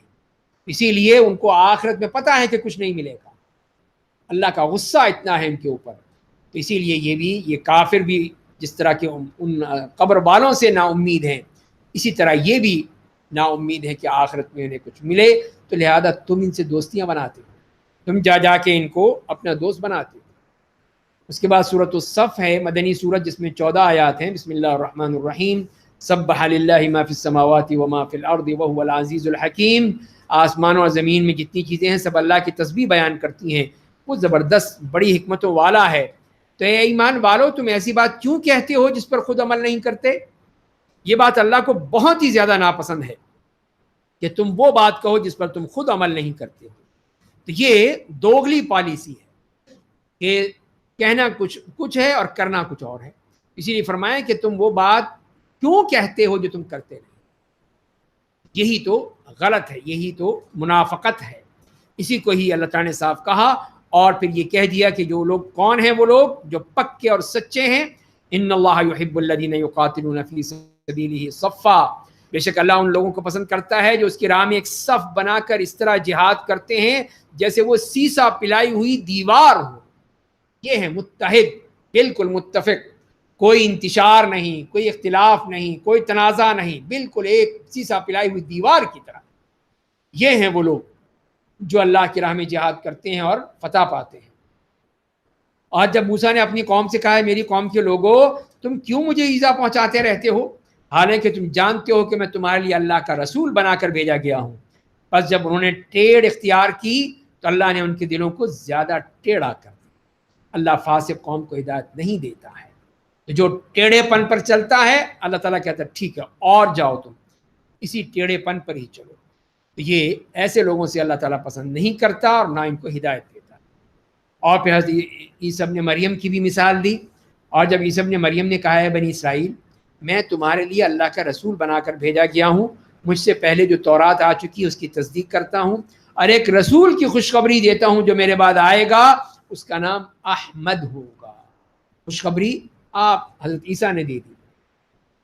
جب عیسیٰ ابن مریم کے پاس کھلی نشانیاں لے کر آئے تو انہوں نے کہا یہ تو کھلا جادو ہے، جیسے کہ ان کافروں کا معاملہ ہی یہی ہے. اور تو اس سے بڑھ کر ظالم کون ہوگا جو اللہ کے خلاف جھوٹ بہتان باندھے حالانکہ اسے اسلام کی دعوت دی جا رہی ہو. اللہ ظالموں کو ہدایت نہیں دے. تو کفار اللہ کے نور کو اپنے منہ سے پھونکے مار کر بجھانا چاہتے ہیں. اللہ اپنے نور کو پورا کرنا چاہتا ہے چاہے کفار کو یہ بات کتنی ناگوار گزرے. تو اللہ تعالیٰ اپنے اس نور کو، نور اسلام کو پورا کر کے رہے، چاہے یہ کفار جو مرضی کرتے رہیں، جتنی چاہیں کوششیں کرتے رہیں، یہ ہو کر رہے گا.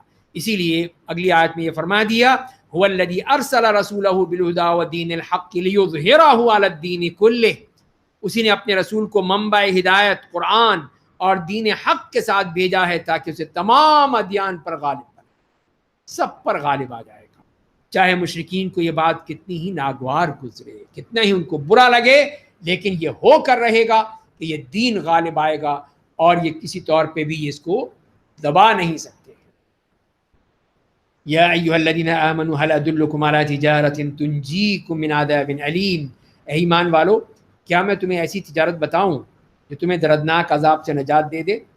اللہ اور اس کے رسول پر ایمان لاؤ گے، اللہ کی راہ میں اپنے مال اور اپنی جان کے ذریعے جہاد کرو گے، اگر تم جانو تو یہ تمہارے لیے بہتر ہے. یہ ہے وہ تجارت، یہ تم نے کرنا ہے. اللہ پر ایمان، اللہ اور رسول پر ایمان لاؤ اور اللہ کی راہ میں اپنے مال سے، اپنی جانوں سے جہاد کرو. یہ ہے اصل چیز. یہ کر لو گے تو کامیاب ہو.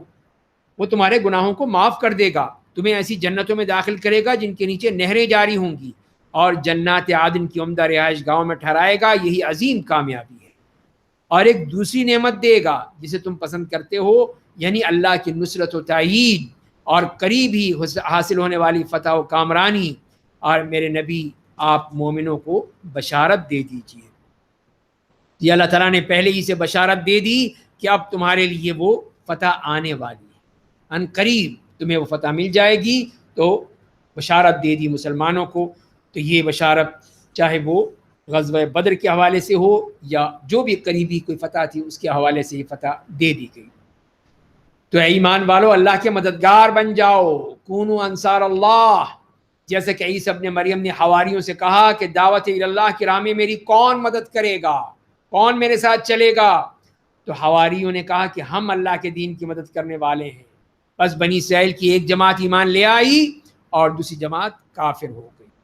تو ہم نے ایمان والوں کو ان کی دشمنوں کے مقابلے میں مدد کی، بس وہ غالب آ گئے.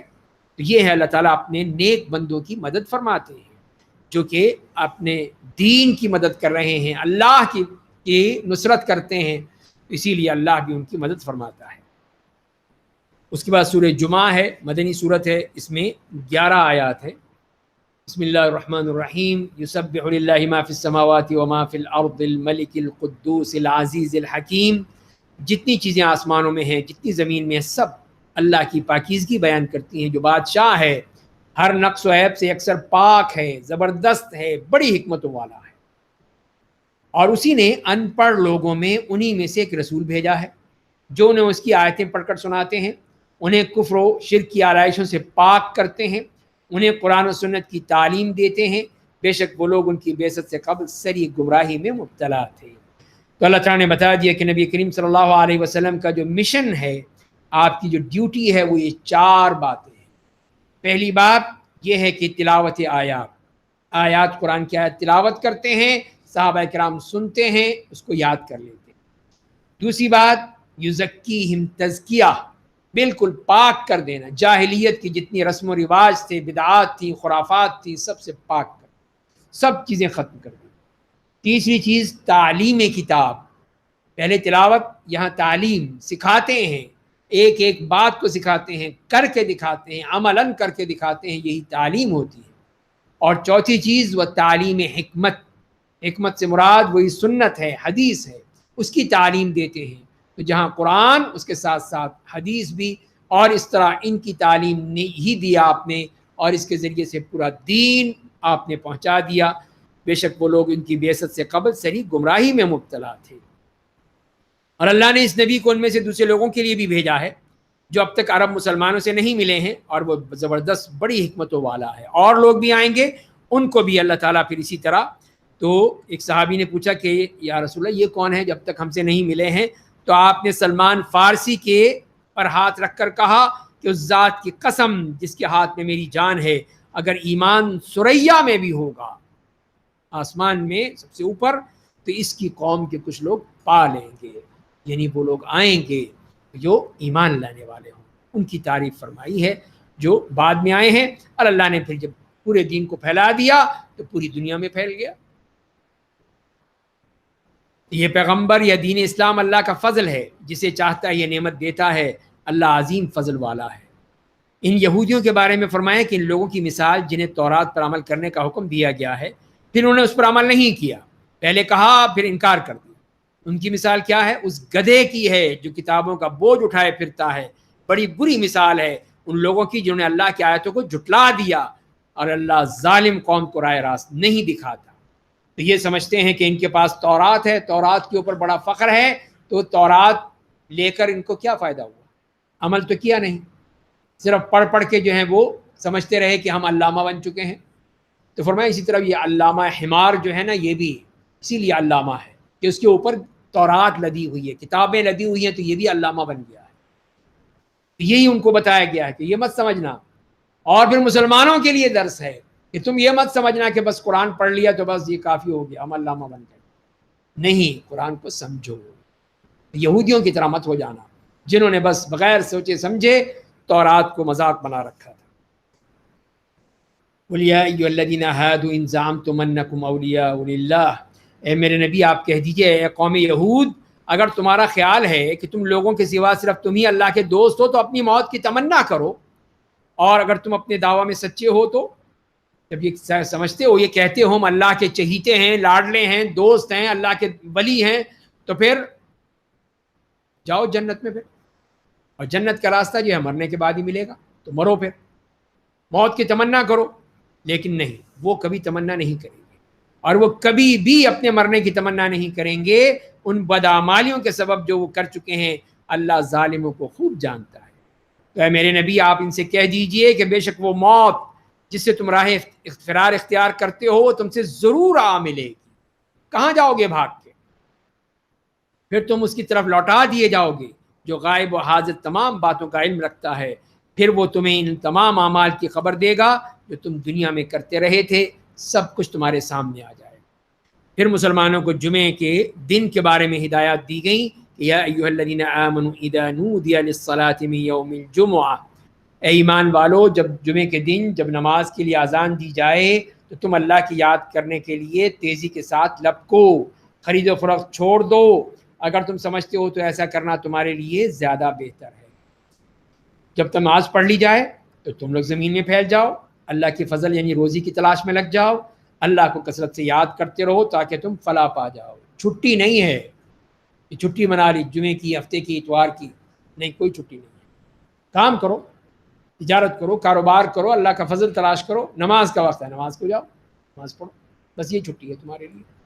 تو یہی یہ بتانا مقصود ہے کہ دیکھو تم لوگ وہ مت کرنا جیسے یہودیوں نے سبت کے ساتھ کیا تھا، ان کو سبت دی گئی، ہفتے کا دن دیا گیا، انہوں نے کیا کیا؟ اسی میں اللہ کی مخالفت شروع کر دی۔ تو تم بھی یہی کرو گے، تمہارا حشر بھی وہی ہوگا۔ پھر فرمایا کہ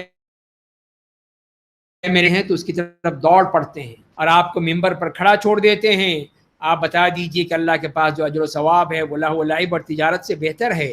اللہ سب سے اچھا روزی دینے والا ہے. اور اس کے بارے میں جیسے کہ محدثین نے بیان کیا ہے کہ ایک دفعہ ہوا کہ نبی کریم صلی اللہ علیہ وسلم جو جمعے کی نماز کے بعد خطبہ دے رہے تھے، ایک آدمی مسجد میں داخل ہوا کہ ایک تجارتی مال کا قافلہ آ گیا. سب کے چل دیے، تھوڑے سے رہ گئے، باقی سب چل دیے اس کے لیے کہ وہ قافلہ آ گیا ہے.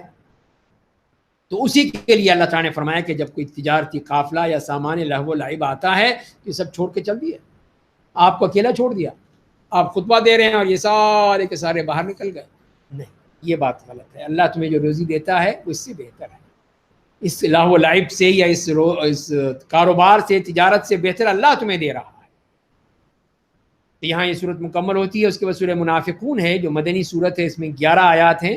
بسم اللہ الرحمن الرحیم. اذا جاءك المنافقون قالوا نشهد انك لرسول اللہ. اے میرے نبی، جب آپ کے پاس منافق آتے ہیں تو کہتے ہیں ہم گواہی دیتے ہیں کہ آپ اللہ کے رسول ہیں. اللہ جانتا ہے کہ آپ بے شک اس کے رسول ہیں. اللہ گواہی دیتا ہے کہ یہ منافق بے شک پکے جھوٹے ہیں. جو قسمیں کھا رہے ہیں نا، کہ یہ قسمیں کھا کر کہہ رہے ہیں، تو یہ سب جھوٹ بولتے ہیں، سب جھوٹے ہیں. کوئی سچائی نہیں ہے ان میں، کوئی اخلاص نہیں ہے. انہوں نے اپنی قسموں کو ڈھال بنا لیا ہے، اس کے ذریعے سے اپنے آپ کو یہ بچا لیتے ہیں. وہ لوگ اللہ کی راہ سے روکتے ہیں، ان کے کرتوت یقیناً بہت ہی برے ہیں.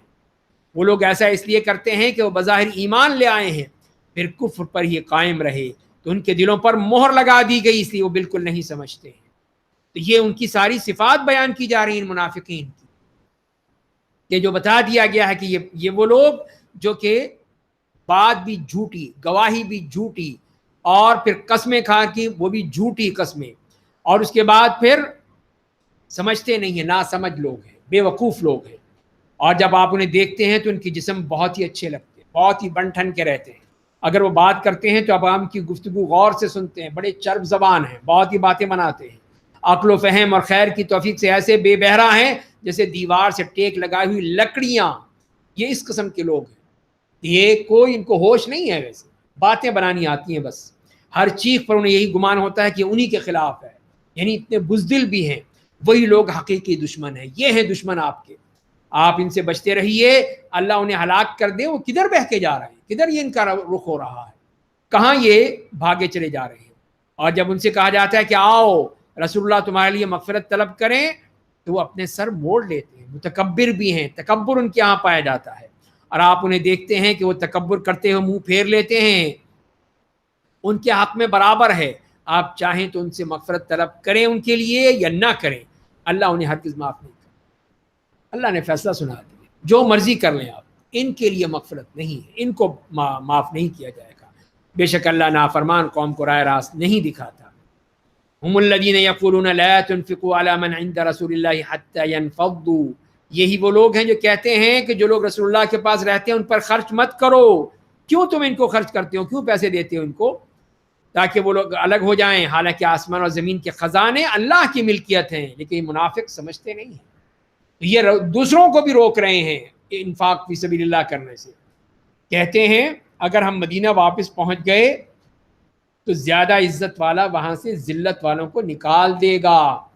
حالانکہ عزت تو صرف اللہ کے لیے ہے، اس کے رسول کے لیے ہے، مومنوں کے لیے ہے. لیکن منافقین یہ بات نہیں جانتے.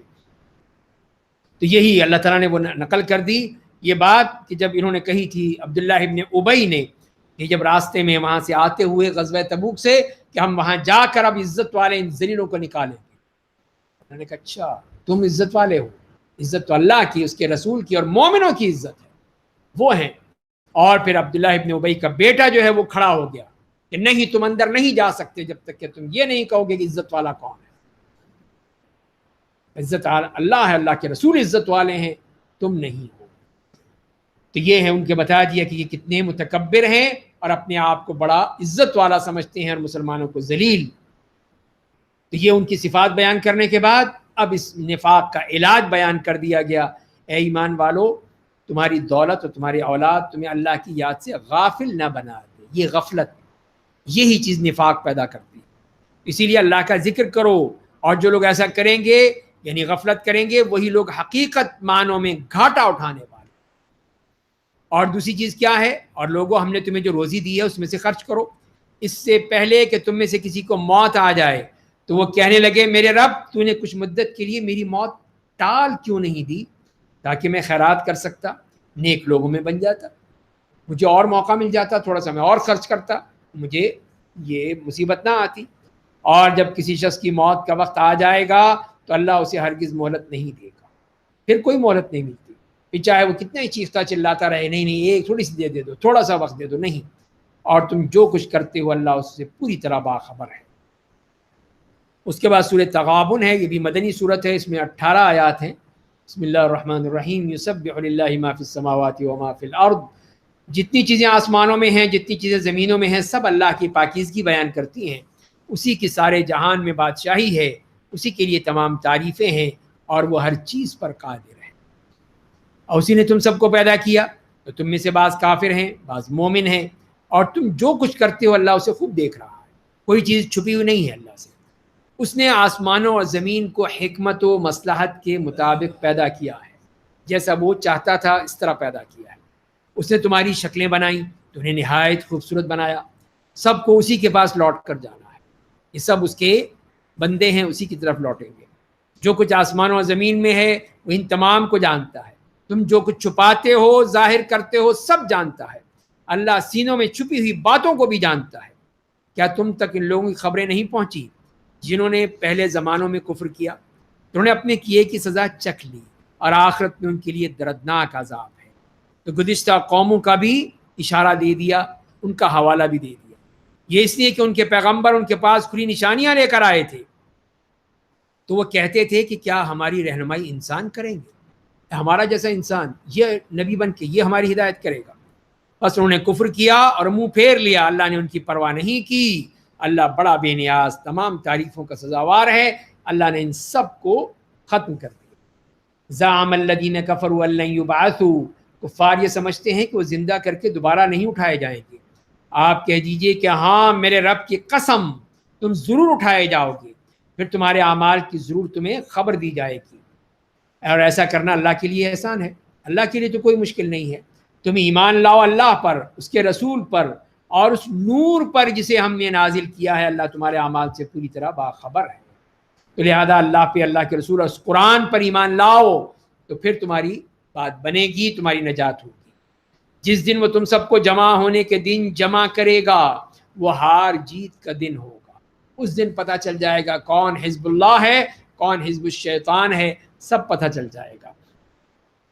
اور جو شخص اللہ پر ایمان لائے گا اور عمل صالح کرے گا اللہ اس کے گناہوں کو معاف کر دے گا، اور اسے ایسی جنتوں میں داخل کرے گا جن کے نیچے نہریں جاری ہوں گی، ان جنتوں میں وہ ہمیشہ رہیں گے، یہی عظیم کامیابی ہے۔ اور جن لوگوں نے کفر کیا، ہماری آیتوں کو جھٹلایا، وہی لوگ جہنمی ہوں گے، وہ جہنم میں ہمیشہ رہیں گے اور بہت برا ٹھکانہ ہے۔ ما اصاب من مصیبت الا باذن اللہ، آدمی کو کوئی مصیبت اللہ کے حکم کے بغیر نہیں پہنچتی، اور جو شخص اللہ پر ایمان رکھتا ہے اللہ اس کے دل کو صبر و استقامت کی راہ دکھاتا ہے۔ اللہ ہر چیز کا پورا علم رکھتا ہے، وہ سب جانتا ہے کہ یہ کیا ہونے والا ہے۔ ارے لوگو تم اللہ کی اطاعت کرو اور رسول کی اطاعت کرو، اگر تم منہ پھیر لو گے تو ہمارے رسول کی ذمہ داری صرف یہ ہے کہ وہ دین اسلام کی پوری صراحت کے ساتھ پہنچا دیں، ان کا کام تو یہ ہے۔ باقی تم نہیں مانو گے تو اللہ تعالیٰ تمہیں دیکھ لے گا۔ اللہ کے سوا کوئی معبود نہیں، اور مومنوں کو صرف اللہ پر بھروسہ کرنا چاہیے۔ اے ایمان والو، بے شک تمہاری بیویوں اور تمہارے اولاد میں سے بعض تمہارے دشمن ہیں، بس تم ان سے بچ کر رہو، اگر تم معاف کر دو گے، درگزر کر دو گے، بخش دو گے تو بے شک اللہ بڑا بخشنے والا، بے حد رحم کرنے والا ہے۔ تو یہاں پہ اللہ اور اس کے رسول کی اطاعت کا حکم بھی دیا گیا، اور اس کے بعد جو یہ بات فرما دی گئی کہ بعض افراد نے جو اسلام لانے کے بعد ہجرت کی نیت کی تو ان کے بیوی بچوں نے روک دیا کہ کیا ضرورت ہے جانے کی، وہاں کیا ملے گا تمہیں، یہاں آرام سے رہ رہے ہو، ٹھاٹ سے رہ رہے ہو، کاروبار ہے، تجارت ہے، لیکن تو وہ نہیں گئے۔ پھر وہ تو یہی اللہ تعالیٰ نے فرمایا یہ جو تمہارے دشمن ہیں، تمہارے یہ اولاد، تمہاری بیوی جو تمہیں روک رہی ہے کہ ہجرت مت کرو، یہ دشمن ہے، تمہیں بچو ان سے، لیکن ساتھ ساتھ بھی کہہ دیا اگر تم معاف کر دو، عفو درگزر کا طریقہ اختیار کرو تو پھر اللہ تعالیٰ تمہیں بھی معاف کر دے گا۔ انما اموالکم واولادکم فتنہ، اور جان لو کہ تمہاری دولت اور تمہاری اولاد ایک آزمائش ہے، واللہ عندہ اجر عظیم، تو یہ ہے کہ آزمائش کے طور پر بتا دیا ہے، تو ان لوگوں کے لیے بھی خاص طور پر ایک عام قاعدے کے طور پر بتا دیا کہ اپنے بال بچوں کی محبت اور ان کی خواہشات کی پیروی تمہیں اللہ کی اطاعت اور بندگی سے کہیں روک نہ دے، کہ نہیں جی بچے کیا کریں گے، پھر کیا ہوگا، یہ ہو جائے گا وہ ہو جائے گا، آدمی یہی سوچتا رہے بس، یہ کس کام آئیں گے، یہ تو کوئی کام نہیں آئیں گے۔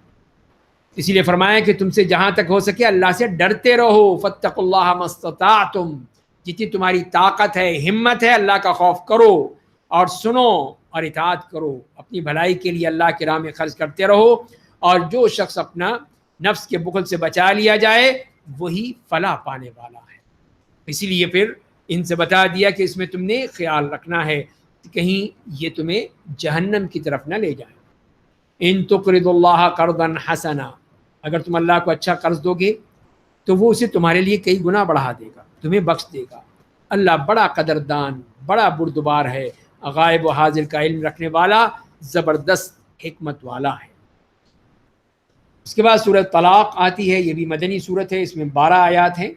بسم اللہ الرحمن الرحیم، یا ایہا النبی اذا طلقتم النساء فطلقوهن لعدتهن واحصوا العدہ، اے نبی جب تم لوگ عورتوں کو طلاق دو تو ان کی عدت کی ابتدا میں طلاق دو اور عدت کو گن لیا کرو، اور اس بارے میں اللہ سے ڈرتے رہو جو تمہارا رب ہے، انہیں ان کے گھروں سے مت نکالو اور نہ وہ اپنے گھروں سے خود نکلیں، مگر یہ کہ وہ کسی کھلی برائی کا ارتکاب کر بیٹھیں۔ یہ احکام اللہ کی حدود ہیں، اور جو شخص اللہ کی حدود کو تجاوز کرے گا وہ اپنے آپ پر ظلم کرے گا۔ آپ نہیں جانتے کہ شاید اللہ اس طلاق کے بعد کوئی نئی سبیل پیدا کر دے۔ تو یہاں پہ طلاق کے احکام دے دیے گئے۔ پہلی بات یہ بتا دی گئی کہ تم نے جو طلاق دینی ہے تو ابتدا میں، عدت کی ابتدا میں طلاق دے دی تم نے، یعنی طہر میں، طہر کی حالت میں، اور پھر عدت کو گن لیا کرو، بتا دیا تو پتہ چل جائے کہ یہ عدت کتنے طہر ہے، اتنی پاکیزگی کے زمانے ہیں، اس کے مطابق تم کرو۔ اور دوسری بات ہے کہ رجعی طلاق کی صورت میں بیوی کو گھر سے مت نکالو، نہ وہ نکلے، اس لیے کہ بیوی ہے، رجعی طلاق کی صورت میں بیوی ہے تو لہذا وہ رہ سکتی ہے، اور الا یہ کہ وہ کوئی بدکاری کا ارتکاب کرے تو وہ ایک الگ بات ہے، لیکن یہ اللہ کی حدود ہیں، ان کی پابندی کرو، اس کی خلاف ورزی مت کرو۔ ہماری طرح نہیں ہے کہ فوراً 3 طلاقیں دے کے باہر دھکے مار کے باہر نکل دفعہ ہو جائے، مارو پیٹو بھی، طلاق بھی دے دو اور سب کچھ ہڑپ کر جاؤ، یہ نہیں۔ دیکھیے اسلام نے کیا طریقے بتائے ہیں، اور یہ فرمایا کہ فَإِذَا بَلَغْنَ أَجَلَهُنَّ فَأَمْسِكُوهُنَّ بِمَعْرُوفٍ، جب وہ مطلقہ عورتیں اپنی عدت کی انتہا کو پہنچنے لگیں تو تم انہیں نیک نیتی کے ساتھ روک لو یا انہیں خوش رسوبی کے ساتھ جدا کر دو۔ یہ طریقہ ہے کہ اگر تم دیکھ رہے ہو 3 مہینے دیے ہیں اللہ نے، 3 مہینے جسے سورہ بقرہ میں فرمایا گیا، تو لہذا پھر تم انتظار کرو، دیکھو، غور فکر کرو، رکھنا ہے نہیں رکھنا ہے سوچ لو سب، اور اگر رکھنا ہے تو ٹھیک ہے، رجوع کر لو، پھر رجوع کر لو اور رکھ لو اس کو آرام سے اچھی طریقے سے۔ نہیں رکھنا ہے تو اچھے طریقے سے، نیک نیتی سے، خوش اسلوبی کے ساتھ پہنچ جاؤ، دھکے دے کے، مار پیٹ کے نہیں۔ اور تم اپنے لوگوں میں سے 2 لائق اعتبار آدمی کو گواہ بنا لو، اس رجوع پہ گواہ بنا لو، اور تم اللہ کی رضا کے لیے گواہی دو۔ ان باتوں کی نصیحت اسے کی جاتی ہے جو اللہ اور یوم آخرت پر ایمان رکھتا ہے، اور جو شخص اللہ سے ڈرتا ہے اللہ اس کے لیے راستہ پیدا کر دیتا ہے اور اسے ایسی جگہ سے روزی پہنچاتا ہے جہاں کا اسے گمان بھی نہیں ہوتا۔ یہ ہے اللہ سے ڈرنے والے، اللہ کا خوف کرنے والے کا معاملہ، کہ اللہ تعالیٰ اس کو کہاں سے روزی دیتا ہے اس کو گمان بھی نہیں ہوتا ہے، لیکن اگر وہ اللہ کا تقوی اختیار کرے گا اللہ تعالیٰ وہاں سے دے گا جہاں سے وہ سوچ بھی نہیں سکتا ہے۔ اور جو اللہ پر بھروسہ کرتا ہے تو اس کو کافی ہو جاتا ہے۔ بے شک اللہ اپنے کام پورا کر کے رہتا ہے، اللہ نے ہر چیز کا ایک اندازہ مقرر کر دیا ہے، اس اندازے کے مطابق ہی ہر چیز وہ اتارتا ہے۔ اب یہاں عدت کے بارے میں بتا دیا، جیسے سورہ بقرہ میں ہم نے پڑھا کہ وہ خواتین جو کہ حیض والیاں ہیں ان کے لیے 3 قروء، 3 قر یا 3 طہر کے حوالے سے کہہ لیجئے، وہ ہے ان کا معاملہ کہ اس میں وہ عدت گزاریں گی۔ اور یہاں جو فرما دیا وَاللَّائِي يَئِسْنَ مِنَ الْمَحِيضِ مِن نِّسَائِكُمْ، اور تمہاری عورتوں میں سے جو اس سے نامید ہو چکی ہیں، اگر تم ان کی عدت کے بارے میں شبہ میں پڑ جاؤ تو ان کی عدت 3 ماہ ہے، 3 مہینے ہے، وہ دیکھے جائیں گے۔ اور ان عورتوں کی بھی جنہیں ابھی حیض نہیں آیا ہے، چھوٹی ہیں، ان کے بھی وہی ہے۔ اور حاملہ عورتوں کی عدت یہ ہے کہ اپنے بچوں کو جن دیں، بچے کی پیدائش ان کی عدت کا خاتمہ ہے، چاہے وہ 1 ہفتے کے بعد ہو جائے، اگلے دن ہو جائے، مہینہ ہو، 3 مہینے ہو، 9 مہینے پورے ہوں، وہ عدت میں رہے گی۔ اور جب بچہ پیدا ہو جائے گا عدت ختم ہو جائے گی۔ اور جو شخص اللہ سے ڈرے گا اللہ اس کے معاملات کو آسان کر دے گا۔ یہ اللہ کا حکم ہے جسے اس نے تمہاری طرف نازل کیا ہے، اور جو شخص اللہ سے ڈرتا ہے تو اس کے گناہوں کو معاف کر دیتا ہے، اسے بڑا اجر دیتا ہے۔ پھر اس کے بعد ان مطلقہ عورتوں کے بارے میں، ان کے نان نفقے کے بارے میں فرما دیا کہ مسلمانوں تم مطلقہ عورتوں کو وہیں ٹھہراؤ جہاں تم اپنی مقدور کے مطابق خود ٹھہرتے ہو، نان نفقہ دو ان کو اور ان کی رہائش کو دو، تم انہیں تکلیف مت دو تاکہ ان کا جینا دو بھر کر دو۔ اگر وہ حاملہ ہوں تو ان کا خرچ دو یہاں تک کہ وہ بچے جن دیں، پس اگر وہ تمہارے بچوں کو دودھ پلائیں تو انہیں ان کی اجرت دو۔ دودھ پلانے کے بارے میں تم آپس میں نیک نیتی کے ساتھ مشورہ کر لو، اگر معاملہ طے کرنے میں تمہارے درمیان مشکل پیش آئے تو اس کے بچے کو کوئی دوسری عورت دودھ پلا دے۔ پھر تو یہ تمام احکام دے دیے اس مطلقہ رجعیہ کے لیے کہ اب اس کو تم نے رہائش بھی دینی ہے، نان نفقہ بھی دینا ہے، بچے کی پیدائش تک تم نے سب کرنا ہے۔ بعد میں دودھ پلانے کا معاملہ ہے، اگر ماں دودھ پلاتی ہے تو اس کا خرچہ بھی دو اس کو، وہ بھی تم آپس میں طے کر لو اور وہ اس کو دے دو۔ لِيُنْفِقْ ذُو سَعَةٍ مِّن سَعَتِهِ، مناسب یہ ہے کہ صاحب مقدور اپنی مقدور کے مطابق خرچ کرے جتنی اس کی طاقت ہے۔ یہ نہیں ہے کہ وہ اس کو مجبور کیا جائے کہ نہیں تمہارا بیٹا ہے یہ دو وہ دو یہ کرو وہ کرو، نہیں، جتنی اس کی طاقت ہے۔ اور جو تنگ دست ہو تو اسی میں سے خرچ کرے جو اللہ نے اسے دیا ہے۔ اللہ کسی کو تکلیف نہیں دیتا مگر اسی کے مطابق جو اس نے اسے دیا ہے، ان قریب اللہ تنگی کے بعد آسانی کر دے گا۔ اور بہت سی بستیوں والوں نے اپنے رب اور اس کے رسولوں کے حکم کی نافرمانی کی تو ہم نے ان کا بہت سخت محاسبہ کیا، انہیں بہت برے عذاب میں مبتلا کیا، انہوں نے اپنی بدعملی کی سزا چکھ لی، ان کی بدعملی کے انجام سراسر خسارہ۔ یہ اللہ کا فیصلہ ان کے بارے میں، اور ان کو سخت سزا دی گئی دنیا میں بھی، اور آخرت کے لیے فرما دیا کہ اللہ نے ان کے لیے قیامت میں شدید عذاب تیار کر رکھا ہے۔ پس اے عقل والو مومنو، اللہ سے ڈرو، اللہ نے تمہارے لیے قرآن نازل کیا ہے، یہ کتاب نازل کی ہے تمہارے لیے، اس کی قدر کرو۔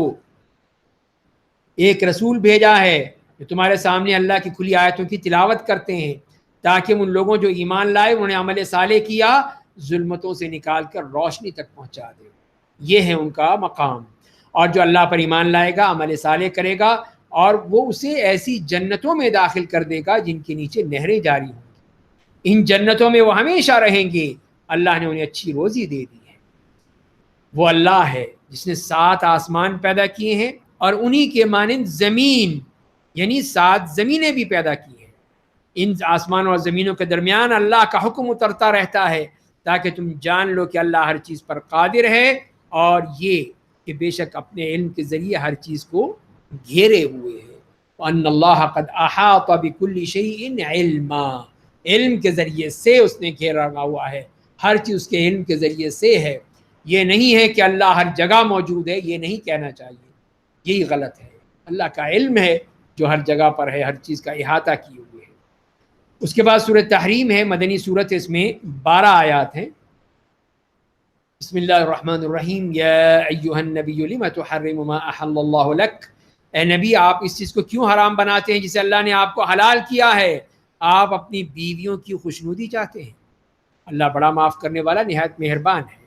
اور اس کی شان نزول میں جو بات بتائی گئی ہے، ایک واقعہ جو حضرت زینب بنت جحش رضی اللہ تعالیٰ عنہ کے پاس آپ رہتے تھے، جاتے تھے جب تو دیر تک بیٹھتے، ان کے پاس شہد تھا، شہد آپ کو پیش کرتی، تو اس کے مقابلے میں حضرت عائشہ اور حضرت حفصہ کو اس سے بڑی تکلیف سی ہوتی تھی۔ ظاہر ہے سوکناپا جو ہے وہ، چاہے وہ خاتون تھی پھر بھی فطرت تو ہے نا، تو انہوں نے یہی کہا کہ یہ دیکھو یہ وہاں بیٹھے رہتے ہیں تو اب کیا کریں ہم، تو آپس میں گٹھ جوڑ کیا کہ جب تمہارے پاس آئیں تو تم بھی یہ کہنا کہ آپ کے منہ سے جو ہے وہ ایک خاص قسم کا ایک شہد سا ہوتا ہے، اس کی بو آ رہی ہے، مغافیر۔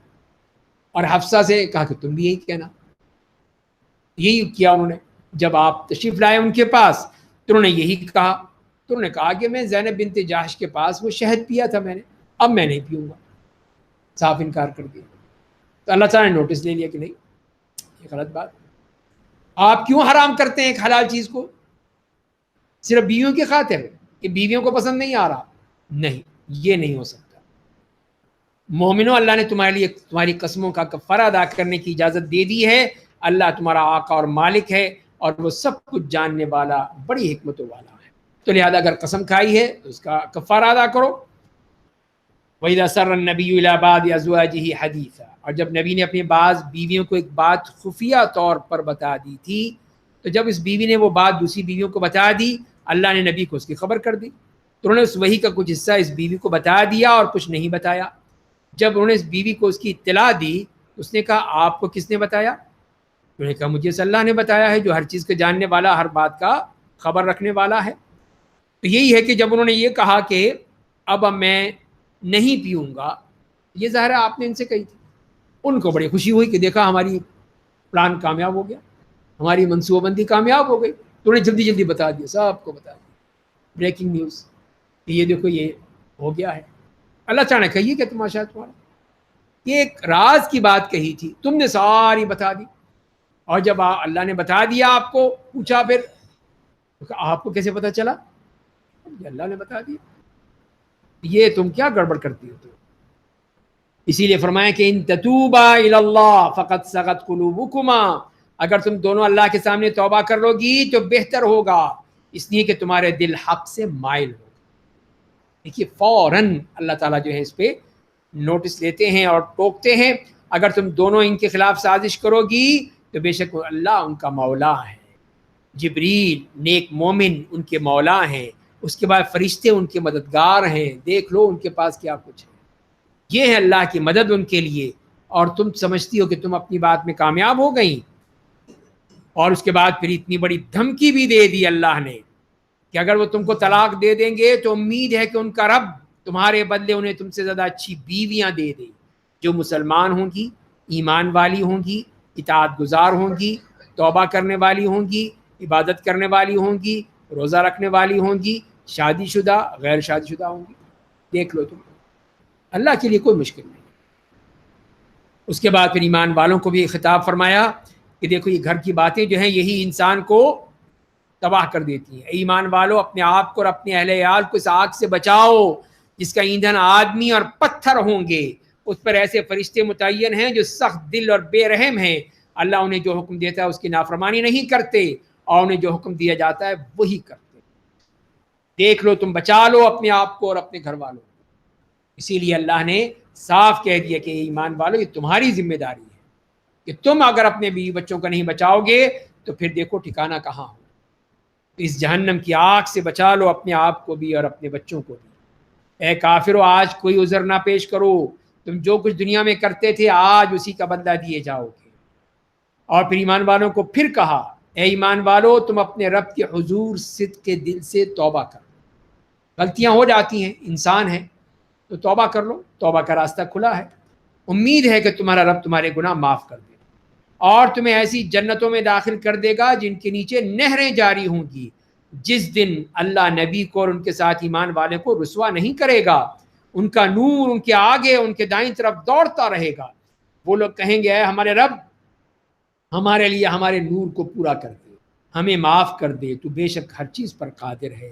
تو یہ ہیں وہ توبہ کرنے والے جن کے لیے اللہ تعالیٰ نے یہ نعمتیں رکھی ہیں، اور ان کے لیے جنت پہنچانے کے لیے وہ نور رکھا ہے جو ان کو ساتھ لے کر جائے۔ یا ایھا النبی جاہد الکفار والمنافقین واغلظ علیہم، اے نبی آپ کافروں اور منافقوں کے خلاف جہاد کیجئے، ان پر سختی کیجئے، ان کا ٹھکانہ جہنم ہے اور وہ بہت ہی برا ٹھکانہ۔ اور اس کے بعد پھر اللہ تعالیٰ نے 3 بندیوں کی یا 4 بندیوں کی مثال دی ہے، یہی بتانے کے لیے کہ دیکھو یہ ہے مثال، یہ ہے دیکھو نبی کی بیویوں، سمجھ لو، دیکھ لو ذرا، تو مثال دے کے بتا دیا۔ اللہ نے کافروں کے لیے مثال دی ہے نوح کی بیوی اور لوط کی بیوی، دیکھو نبی کی بیویاں تھیں، وہ دونوں نبی تھے، نوح بھی اور لوط علیہ السلام بھی، دونوں ہمارے بندوں میں سے 2 نیک بندوں کے نکاح میں تھیں۔ ان دونوں عورتوں نے ان دونوں نیک بندوں کے ساتھ خیانت کی، خیانت یہی کرتی تھی دعوتی لحاظ سے، اور کوئی خیانت نہیں تھی، کہ وہ باتیں بتا دیتی تھی قوم کو، تو دونوں اللہ کے مقابلے میں ان کے کچھ بھی کام نہ آ سکے، یعنی اللہ تعالیٰ کہ ہاں ان کی بات نہیں چلی کہ یہ نبی کی بیویاں ہیں تو لہذا ان کے ساتھ کوئی رعایت کر دی جائے، نہیں، کچھ نہیں ہوگا۔ ان سے کہا جائے گا کہ تم دونوں آگ میں داخل ہونے والوں کے ساتھ داخل ہو جاؤ، جاؤ تم بھی جہنم، نہیں بچو گی۔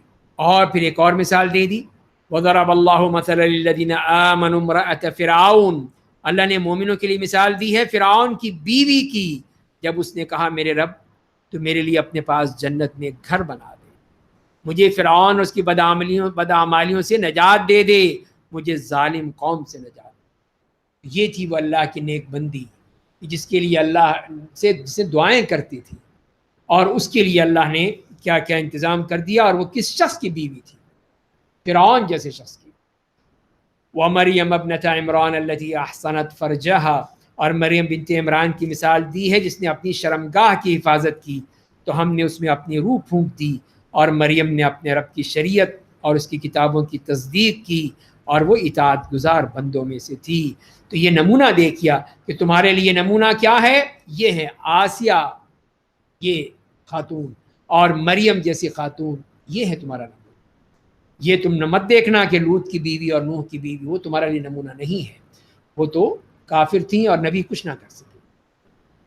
تو یہ ہے اللہ نے بتا دیا پوری اس صورت میں ہی کہ کس طرح خواتین کو وہ نمونہ دیکھنا ہے، تو یہاں دیکھیں۔ اللہ تعالی ہم سب کو سمجھنے عمل کرنے کی توفیق عطا فرما دے۔ وآخر دعوانا الحمدللہ۔